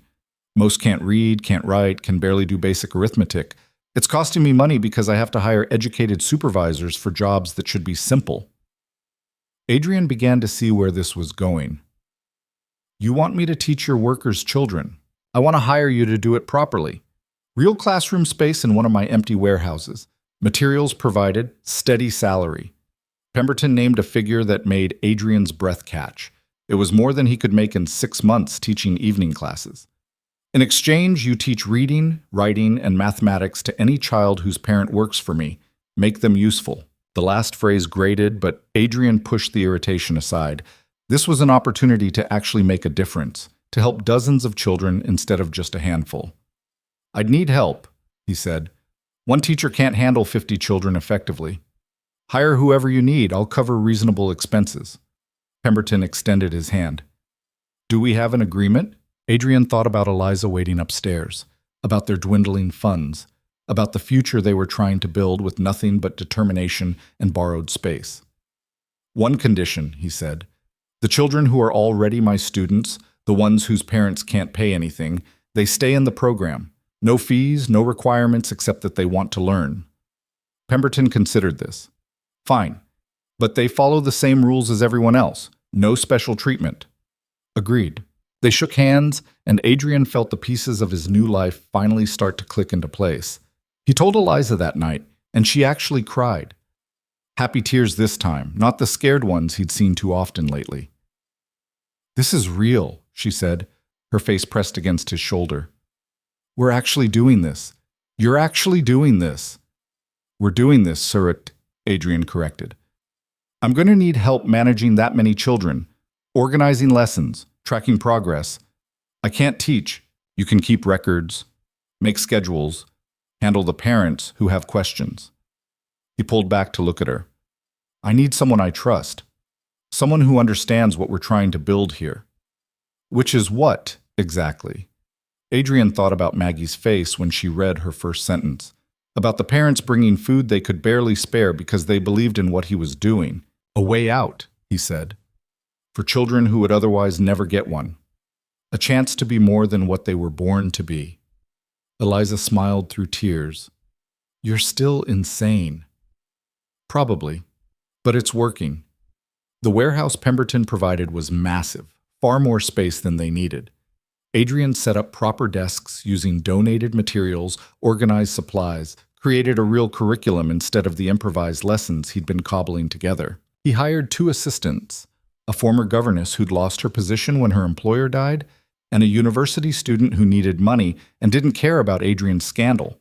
Together they developed a system that actually worked. Word spread beyond Pemberton's mill. Other factory owners heard about the program and wanted something similar for their workers. Adrian started getting offers. Some he accepted, some he turned down when the terms felt exploitative. Within 3 months, he had 5 locations operating across the city, teaching nearly 200 children. The money was steady, enough to move out of Greaves' storage room into a small but actual apartment, enough to eat regular meals and buy clothes that fit properly, enough to start feeling like he'd built something real. But success brought attention, and not all of it was welcome. Adrian was reviewing lesson plans one evening when someone knocked on his apartment door. He opened it to find a woman in expensive clothes, looking uncomfortable, standing in his shabby hallway. Lady Catherine Winters. He'd known her family for years, old money, traditional values, generally unimpressed by anything that disrupted the social order. "Lady Catherine," he said, genuinely surprised. "This is unexpected. May I come in?" She glanced at the hallway like she expected to be mugged at any moment. Adrian let her in, acutely aware of how small the apartment was. 2 rooms total, furniture that had seen better decades, nothing remotely resembling the luxury she was used to. "What can I do for you?" he asked. Catherine looked around the space with undisguised curiosity. "I wanted to see if the rumors were true, if you were really living like this. Like a normal person?" "Yes, I am."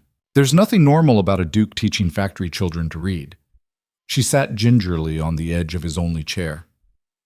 "My husband thinks you've lost your mind. Most of society agrees." "And you?" "I think you might be the only sane person I know." She met his eyes. "Adrian, I have a son. He's 8. He has the best tutors money can buy, the finest education available. And he's miserable. Completely, utterly miserable." Adrian waited, sensing there was more.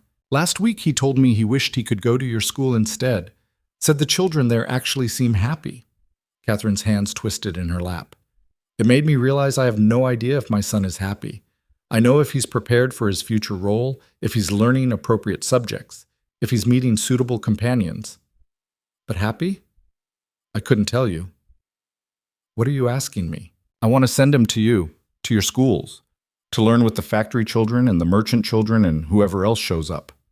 She looked almost defiant. "I know it's not done. I know society would be horrified, but I don't care anymore. I want my son to learn something real." Adrian thought about the political implications, about the message it would send if a noble family started sending their children to his schools, about the doors it might open or the enemies it might create. "Does your husband agree with this?" he asked. "My husband will agree when I explain that his son is currently failing at basic mathematics because he's too bored to pay attention, and that the best tutor in the city can't fix that." Catherine stood. "I'm not asking for special treatment. I'll pay the same fees as anyone else. I just want my son to have what those children have, a reason to want to learn." Adrian extended his hand. "Bring him by tomorrow. We'll see if it's a good fit." Catherine shook his hand, her grip surprisingly strong. "Thank you. And Adrian, what you're doing, building something new instead of clinging to something rotten, it matters. More than you probably know." After she left, Adrian stood at his window looking out at the city. 6 months ago, he'd thought his life was over, that walking away from his title and fortune meant giving up everything that mattered. He'd been wrong. What mattered was sitting in a cramped warehouse watching children's faces light up when they mastered something new. What mattered was Eliza falling asleep against his shoulder while reviewing student records. What mattered was building something that helped people instead of just maintaining power. Catherine's son started classes the following week. Then her husband's business partner sent his daughter. Then someone else heard about it and brought their nephew. Within a month, Adrian had noble children learning alongside factory workers' kids, and the social hierarchy was being quietly dismantled one lesson at a time. The transformation didn't go unnoticed. Adrian was at the main warehouse one afternoon when a familiar carriage pulled up outside. He recognized the crest immediately, his family's crest. His stomach dropped. His Uncle Thomas stepped out, looking profoundly uncomfortable in this neighborhood. He walked into the warehouse and stopped, staring at the rows of children hunched over their work, at the donated books and improvised desks and the general organized chaos of a functioning school. "Adrian," he said finally, "we need to talk." Adrian dismissed his assistants, told them to take the students outside for a break, and waited until he and Thomas were alone. "I assume Mother sent you," Adrian said. "She did, but not for the reason you think." Thomas walked along the rows of desks, picking up a student's slate and examining their writing. She's been watching what you're doing here, hearing reports. Spying on me, you mean? Keeping informed. Thomas set down the slate. The thing is, what you're doing, this education program, it's actually working. Factory owners are reporting increased productivity because their workers can read instructions. Crime in these districts is down because children are in school instead of on the streets. You're solving problems the government's been ignoring for decades. And your mother is a political creature above all else. She's pragmatic. Thomas turned to face him. She wants to meet, discuss a potential arrangement. Adrian laughed, sharp and bitter. She disowned me, froze my assets, called me a disgrace to the family name. Now she wants to make arrangements? She made a calculation based on incomplete information. You were supposed to fail, Adrian. You were supposed to come crawling back within a month, broken and ready to do whatever she asked. Thomas actually smiled slightly. Instead, you built something that's making the family look bad for having thrown you out. That's got to sting. What kind of arrangement? Adrian asked, even though part of him wanted to refuse on principle. Support for your schools. Funding, legitimacy, protection from political enemies who are starting to complain about you disrupting the social order. Thomas paused. In exchange, you come back into the family. Not completely, you've burned too many bridges for that, but enough to stop being an embarrassment. And Eliza? Thomas's expression shifted uncomfortably. That's complicated. It's simple. Either she's part of this or I'm not interested. Adrian, be reasonable. Your mother is offering you a way back, real resources to expand what you're doing. You could help thousands of children instead of just hundreds. All you have to do is give up the person who stood by me when everyone else ran. Adrian shook his head. No. Tell Mother I appreciate the offer, but I'm not interested in conditional support. I've built this without her, and I'll keep building it the same way. Thomas looked at him for a long moment. You've changed. I hope so. She's not going to like this answer.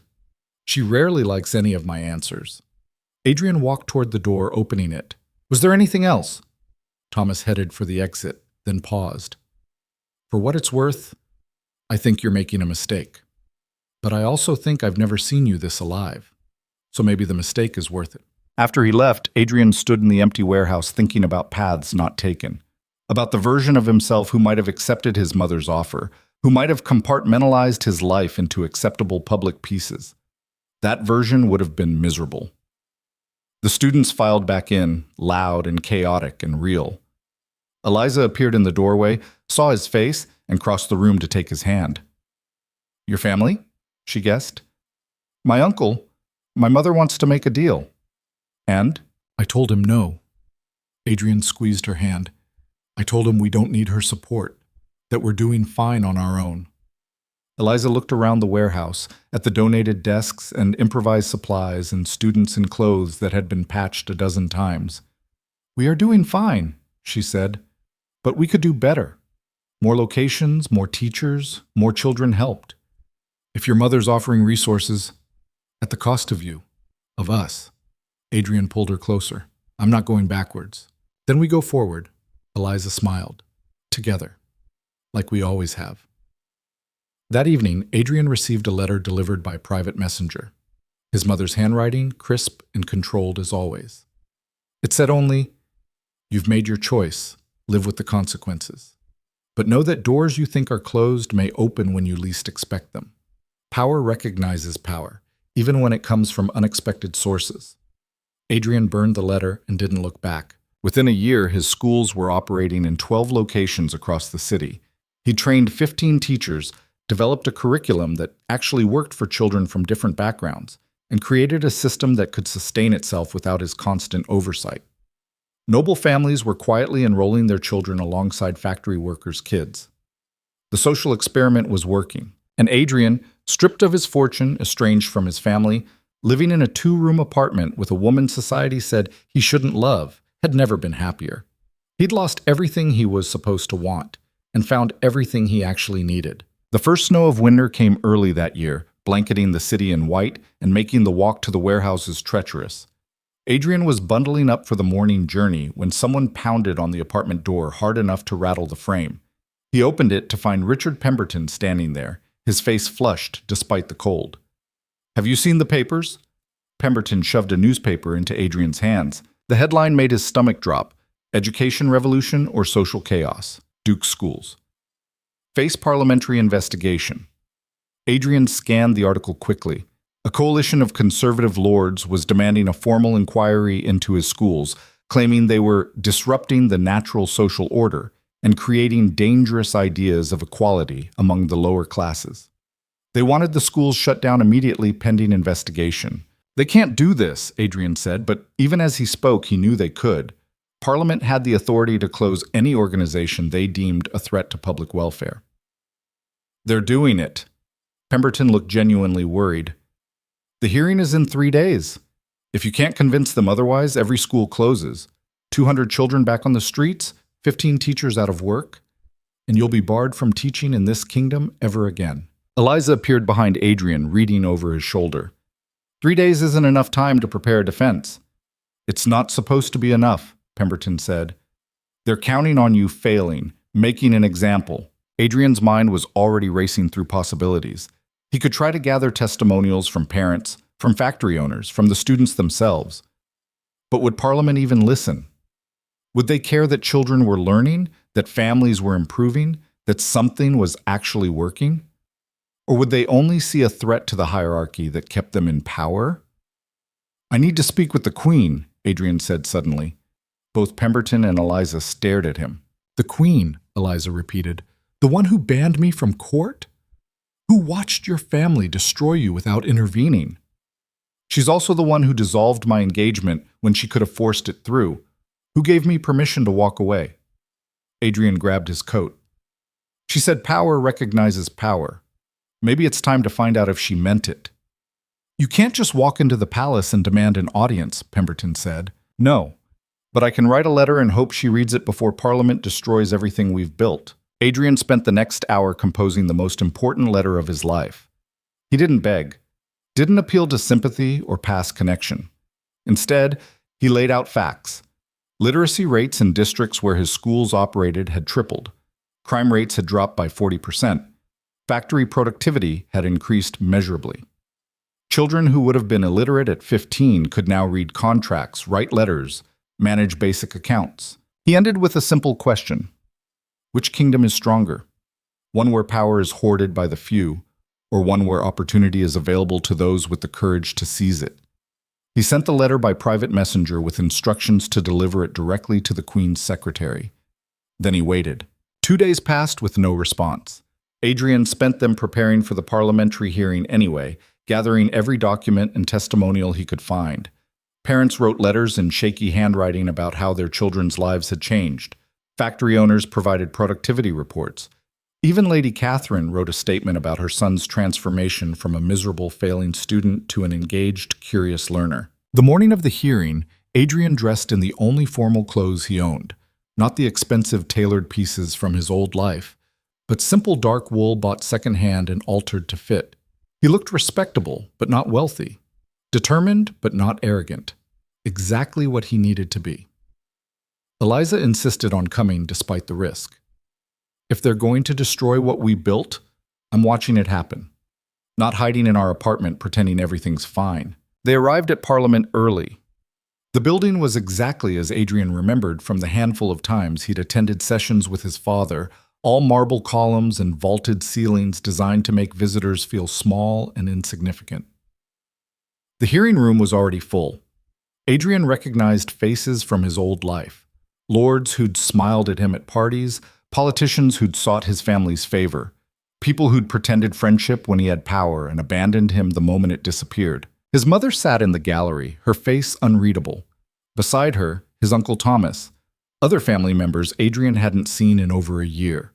At the front of the room sat 5 lords on the investigative committee. Lord Ashford was among them, his expression radiating satisfaction. Of course he was. This wasn't just about the schools. This was revenge. "All rise for Lord Chancellor Whitmore," someone announced. An elderly man with a face like weathered stone entered and took the central seat. He looked over the room with the particular disdain of someone who'd spent 50 years in politics and found humanity generally disappointing. "We are here," he began without preamble, "to investigate the establishment known as the Blackwood Educational Initiative and determine whether it poses a threat to public order and social stability." His eyes found Adrian in the crowd. "Duke Blackwood, you will approach." Adrian walked to the front of the room, acutely aware of every eye following him. Eliza remained in the gallery, her hands clenched in her lap. "Duke Blackwood," Whitmore said, making the title sound like an insult, "you stand accused of operating unauthorized educational facilities, promoting dangerous egalitarian ideology, and deliberately undermining the established social hierarchy. How do you respond?" "I respond that those accusations misrepresent both my intentions and my actions," Adrian said clearly. "I operate educational facilities that teach basic literacy and mathematics to children whose families cannot afford traditional schooling. There is nothing unauthorized about providing education, nothing dangerous about teaching children to read, and nothing subversive about giving people skills to improve their lives." "Lord Ashford," Whitmore said, "you have testimony to present?" Ashford stood, looking every bit the outraged aristocrat. "Duke Blackwood's so-called schools are teaching factory children and merchants' offspring alongside noble children, breaking down barriers that exist for good reason. When a child born to work in a mill learns to read philosophy, to understand politics, to question their station, what do you think happens? They become dissatisfied, rebellious, they forget their place." "Their place," Adrian repeated. "You mean the place you've decided they should occupy? Based on nothing but the circumstances of their birth? Based on the natural order?" Ashford's face was reddening. "Some are born to lead, others to follow. Your schools teach children to think they can rise above their station, and when they inevitably fail because they lack the breeding, the connections, the inherent quality to succeed, they become bitter, dangerous. Or," Adrian said, "they succeed, and that terrifies you because it proves everything you believe about inherent quality is wrong." The room erupted in whispers. Whitmore slammed his gavel.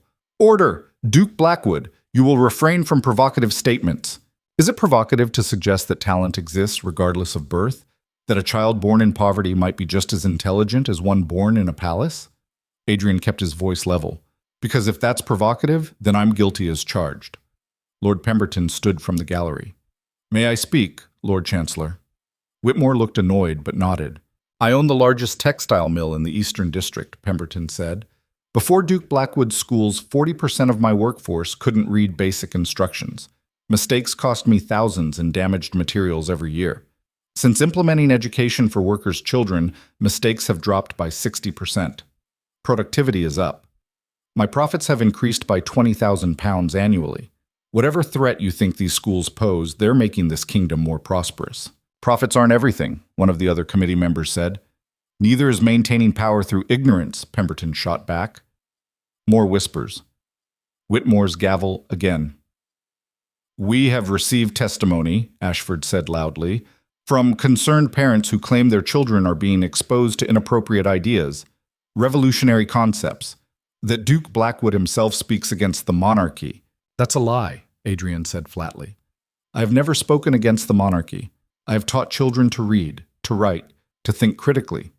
If you consider critical thinking revolutionary, that says more about your fear than my intentions." "You teach factory children alongside noble children," Ashford was nearly shouting now. "You erase the distinctions that keep society functioning." "I teach children," Adrian said. "That's all. Whether they sit on the factory floor or in mansions, they're children who deserve a chance to learn." "And who are you to decide who deserves what?" Ashford demanded. "You threw away your position, your responsibilities, your duty to your class. I fulfilled a different duty, one that actually helps people instead of just maintaining my own comfort." Ashford looked ready to explode. Whitmore intervened before he could speak. "Duke Blackwood, you understand that if this committee rules against you, all your schools will be closed. You will be barred from teaching. The families who depend on your program will have nowhere else to turn." "I understand," Adrian said. "I also understand that closing schools because they're too effective is exactly the kind of decision that proves we need more education, not less." "That sounds very much like sedition." "It's observation.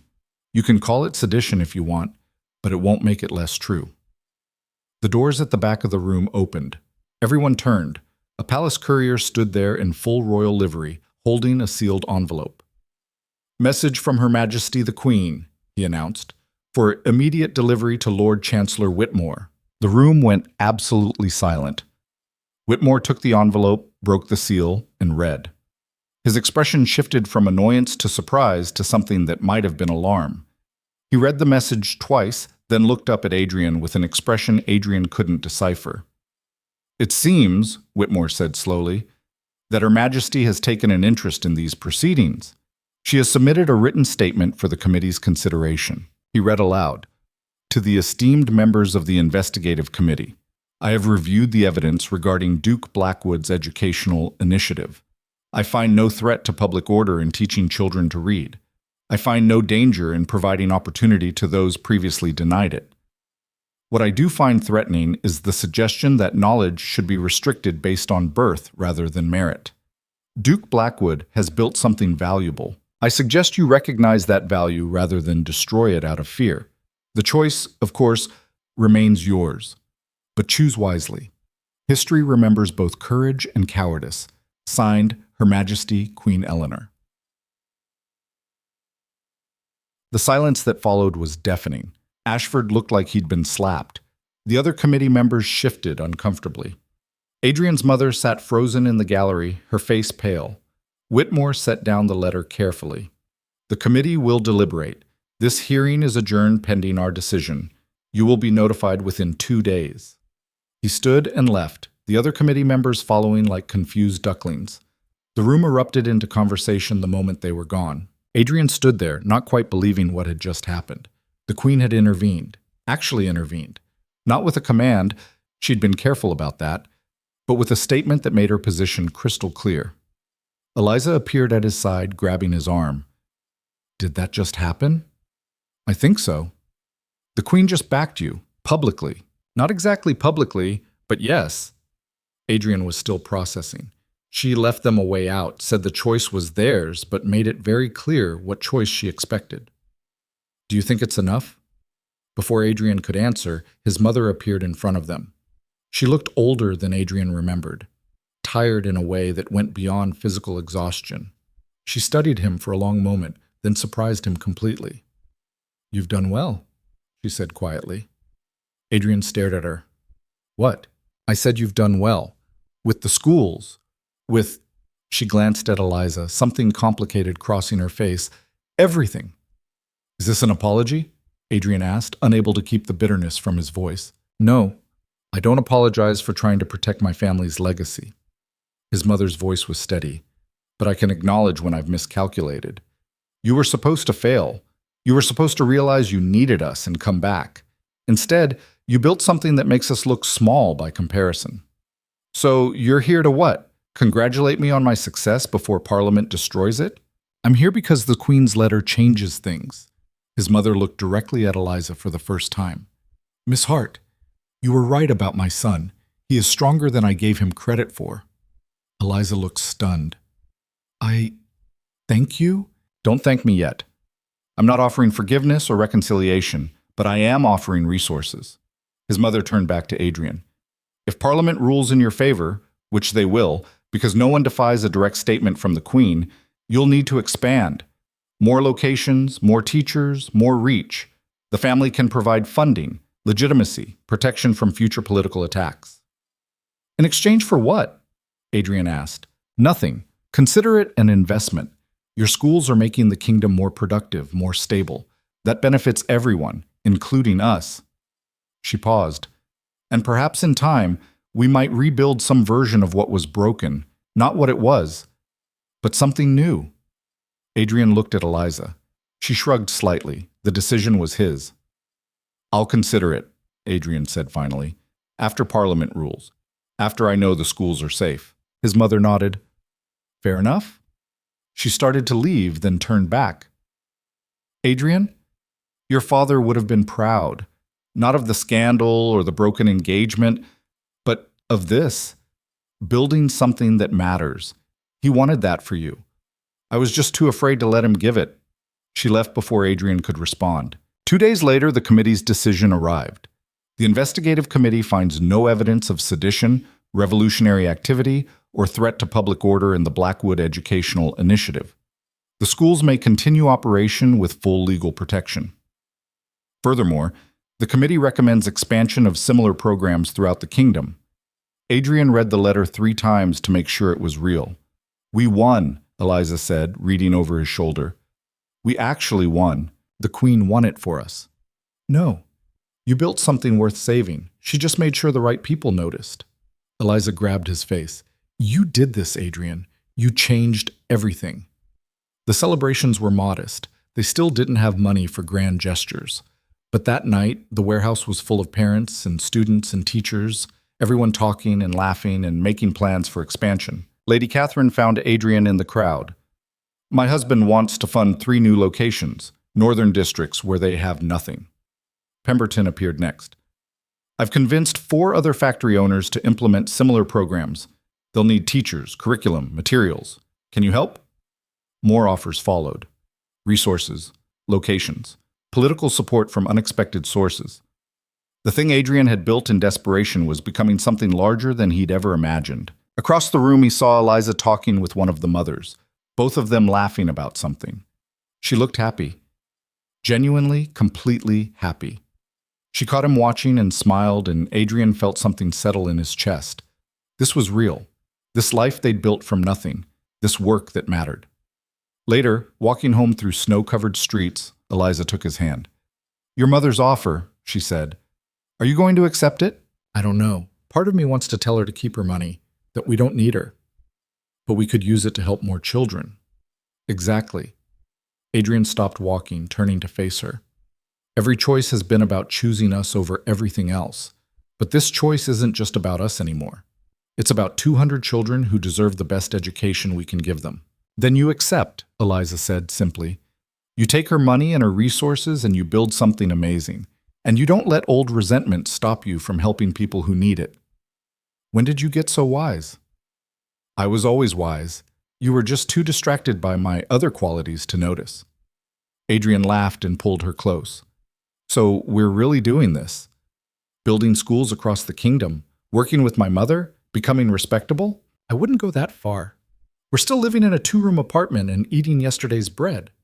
She smiled against his coat. "But yes, we're doing this." 3 months later, Adrian stood in a newly built schoolhouse in the Northern District, one of 6 that had opened in the past 10 weeks. The room was bright and warm, filled with 30 children who'd never had access to education before. He was in the middle of explaining multiplication tables when the door opened and the Queen walked in. Everyone froze. Children scrambled to their feet, teachers bowed, and Adrian felt his heart stop. "Please," the Queen said, gesturing for everyone to sit. "I'm just here to observe." She stayed for an hour, watching lessons, talking to students, asking questions about the curriculum. When she finally prepared to leave, she asked Adrian to walk her out. "You've exceeded my expectations," she said as they stood on the steps. "When I let you walk away from that engagement, I thought you'd either fail spectacularly or quietly disappear. Instead, you've started a movement." "I just wanted to help some children learn to read," Adrian said. "And you have. But you've also shown this kingdom something it needed to see, that change is possible, that the old ways aren't the only ways." She studied him. "Your mother tells me you've reconciled, partially. We're working together. That's different from reconciliation. Perhaps, but it's more than you had before." The Queen smiled slightly. "I'm establishing a royal commission on education, expanding programs like yours across the kingdom with proper funding and support. I'd like you to lead it." Adrian's mind went blank. "Your Majesty, I'm not qualified." "You're the most qualified person in this kingdom. You've proven these programs work. You understand both the practical and political challenges." She raised an eyebrow. "Unless you'd prefer to let someone else shape the future of education? Someone who doesn't understand why it matters?" "No," Adrian said quickly. "No, I'll do it." "Good. You'll have an office at the palace, a formal title, and enough budget to establish programs in every major city within 2 years." She paused. "You'll also be restored to court, with full privileges." "Even Eliza?" The Queen's expression shifted slightly. "Miss Hart presented me with an interesting challenge. She broke protocol by crashing my ball, but she also spoke truth to power in a way few have the courage to do. She considered for a moment. She may attend court functions. Not as your wife, I'm not ready to sanction that particular scandal, but as your colleague in this educational initiative. The distinction is thin enough to preserve propriety while acknowledging reality. It wasn't everything, but it was far more than Adrian had hoped for. Thank you, Your Majesty. Don't thank me. This serves my interests as much as yours. An educated population is easier to govern than an ignorant one. She started toward her carriage, then turned back. And Adrian? The next time you decide to upend society, perhaps give me warning first. It's terribly inconvenient when I have to rearrange my political strategy at the last minute. She left, and Adrian stood there trying to process what had just happened. A royal commission. Restoration to court. The ability to expand the schools across the entire kingdom. He ran back to the apartment, actually ran like a child instead of a duke, and burst through the door. Eliza looked up from the lesson plans she was reviewing. What happened? The Queen just offered me a position, a real one, leading a royal commission on education with funding to establish schools in every city. Eliza set down her papers slowly. That's incredible. Adrian, that's everything we wanted. There's more. She's restoring me to court. You can attend functions as my colleague. He grabbed her hands. We can do this properly now. Not hiding, not struggling, actually building something permanent. Your colleague, Eliza repeated, something complicated in her voice. Not your wife. Adrian's joy faltered.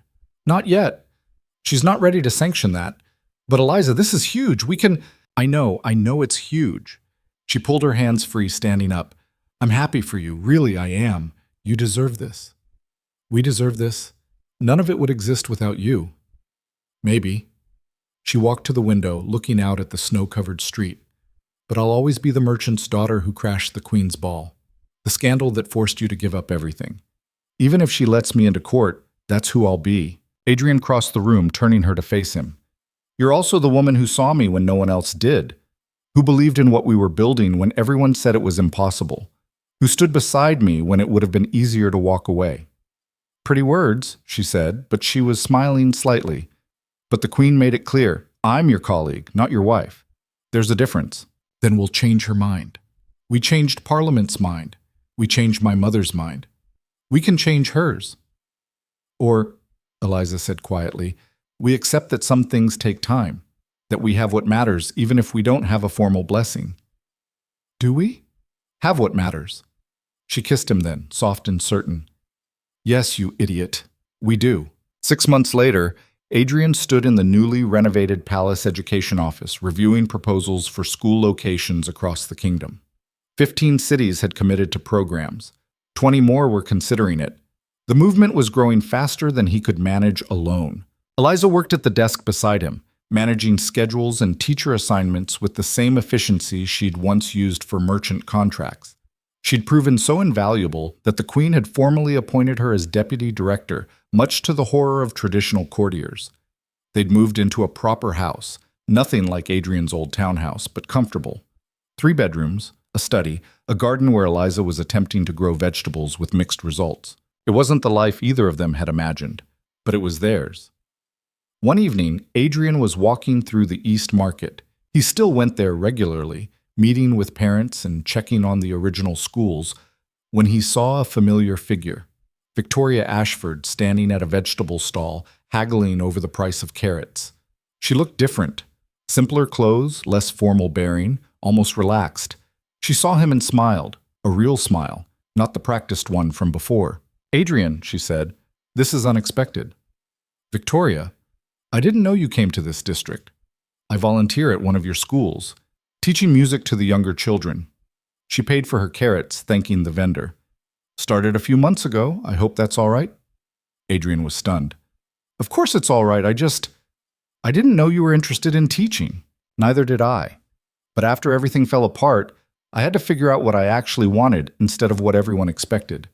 She gestured toward a tea shop. Do you have time? I'd like to talk. They sat in the cramped shop, drinking tea that was too strong and eating pastries that were slightly stale.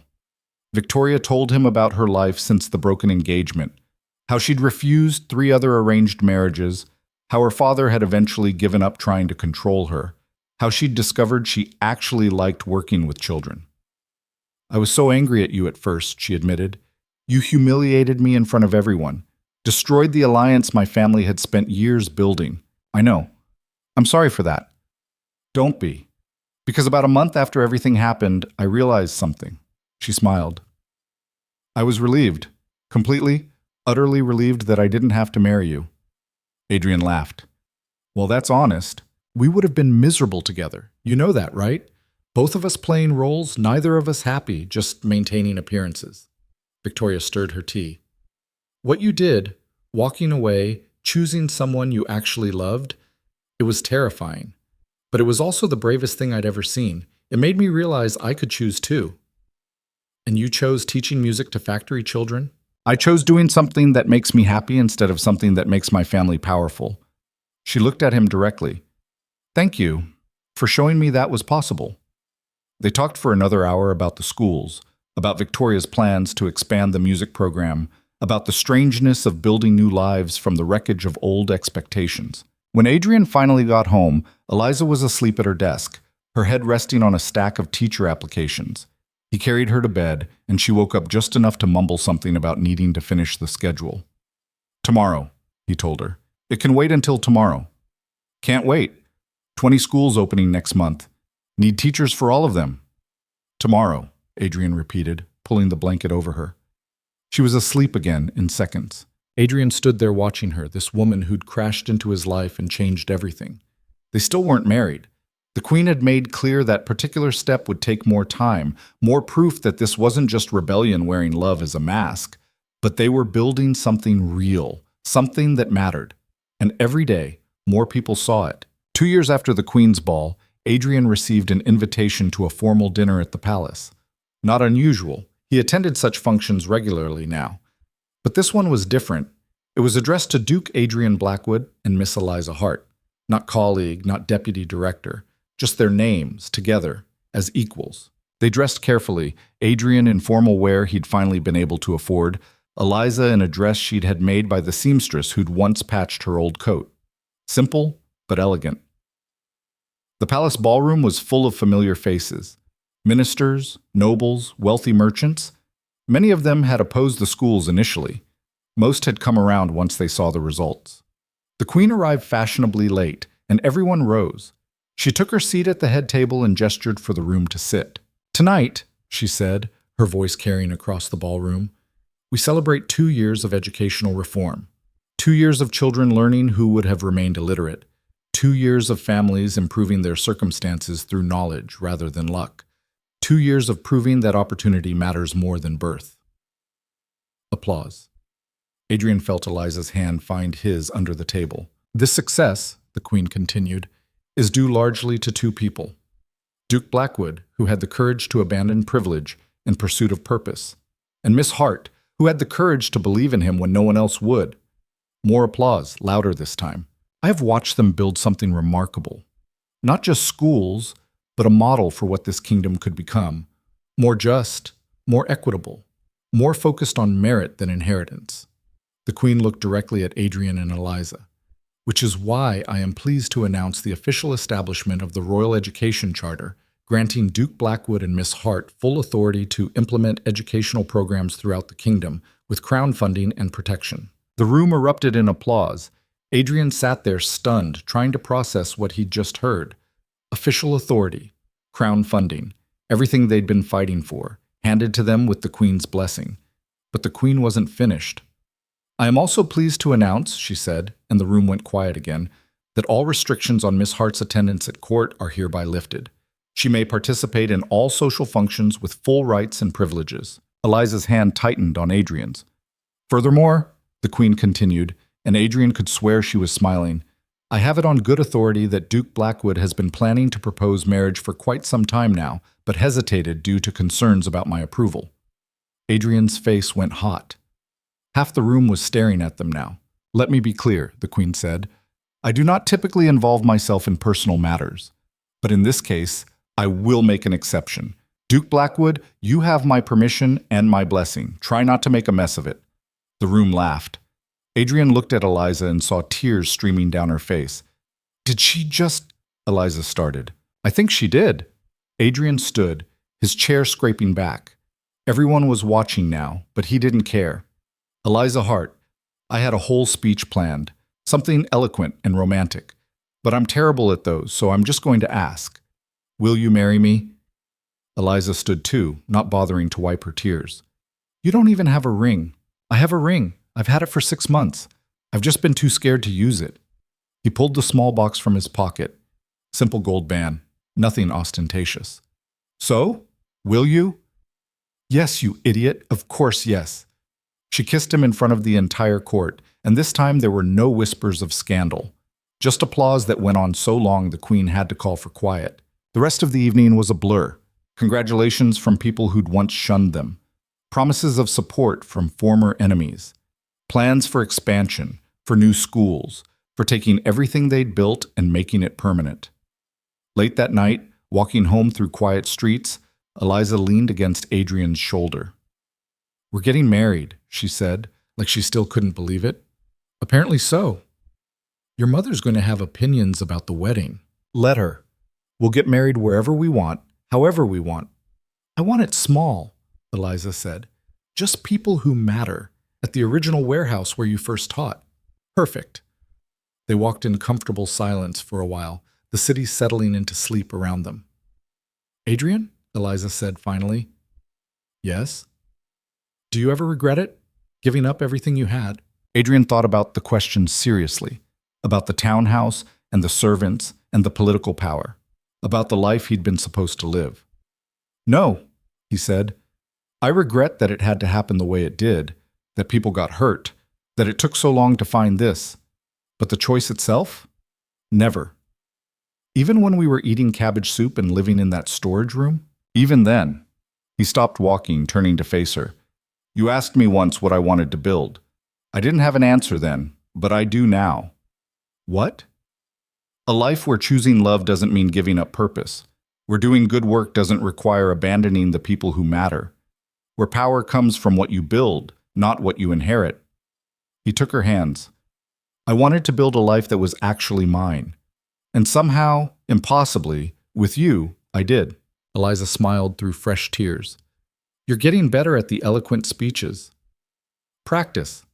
They stood there in the empty street, engaged to be married, backed by the Queen, building something that would outlast them both. It wasn't the ending Adrian had been taught to expect. It was better. 6 months later, they married in the original warehouse, surrounded by students and teachers and parents and everyone who'd believed in what they were building. His mother attended, sitting awkwardly next to Greaves, the bookshop owner. Victoria played piano during the ceremony. The Queen sent a gift, a complete set of educational texts for their newest school. Adrian and Eliza stood at the front of the room in simple clothes, saying vows they'd written themselves about building futures and choosing courage and never forgetting where they came from. When they kissed, the children cheered loudest of all. Afterward, at the reception held in the same space where Adrian had once struggled to teach his first chaotic class, he looked around at the life they'd built. Not perfect, still complicated in a dozen ways, but real and honest and theirs. What are you thinking? Eliza asked, appearing beside him with 2 glasses of cheap wine. That I used to think power meant having servants and money and everyone bowing when you entered a room. And now? Now I think power is watching a child read their first sentence, seeing families lift themselves out of poverty through education, building something that helps people instead of just maintaining your own comfort. He took the offered glass. Real power is choosing what matters and fighting for it even when everyone says you're wrong. Eliza clinked her glass against his. To being wrong, then. To being right in ways that matter. They drank, and across the room, one of the students, Maggie, now 12 and reading at a university level, started teaching a younger child how to sound out words, the same way Adrian had taught her 3 years ago in a cramped bookshop storage room. The cycle continuing, the work spreading, the future opening up for children who would have been denied it. Adrian had lost a title he never wanted and gained a purpose that would define the rest of his life. He'd been disowned, impoverished, and publicly humiliated, and he'd never been happier. Because he'd chosen love over duty, purpose over privilege, and real connection over empty power. And in the end, that choice had changed everything. Not just for him and Eliza, but for thousands of children who would grow up with opportunities their parents never had, who would read and write and think and dream and build futures that had once been impossible. That was legacy. That was power. That was worth every sacrifice. Adrian pulled Eliza close, kissed her forehead, and watched their students laugh and learn and grow in the space they'd created together. He was home. Finally, completely, irrevocably home.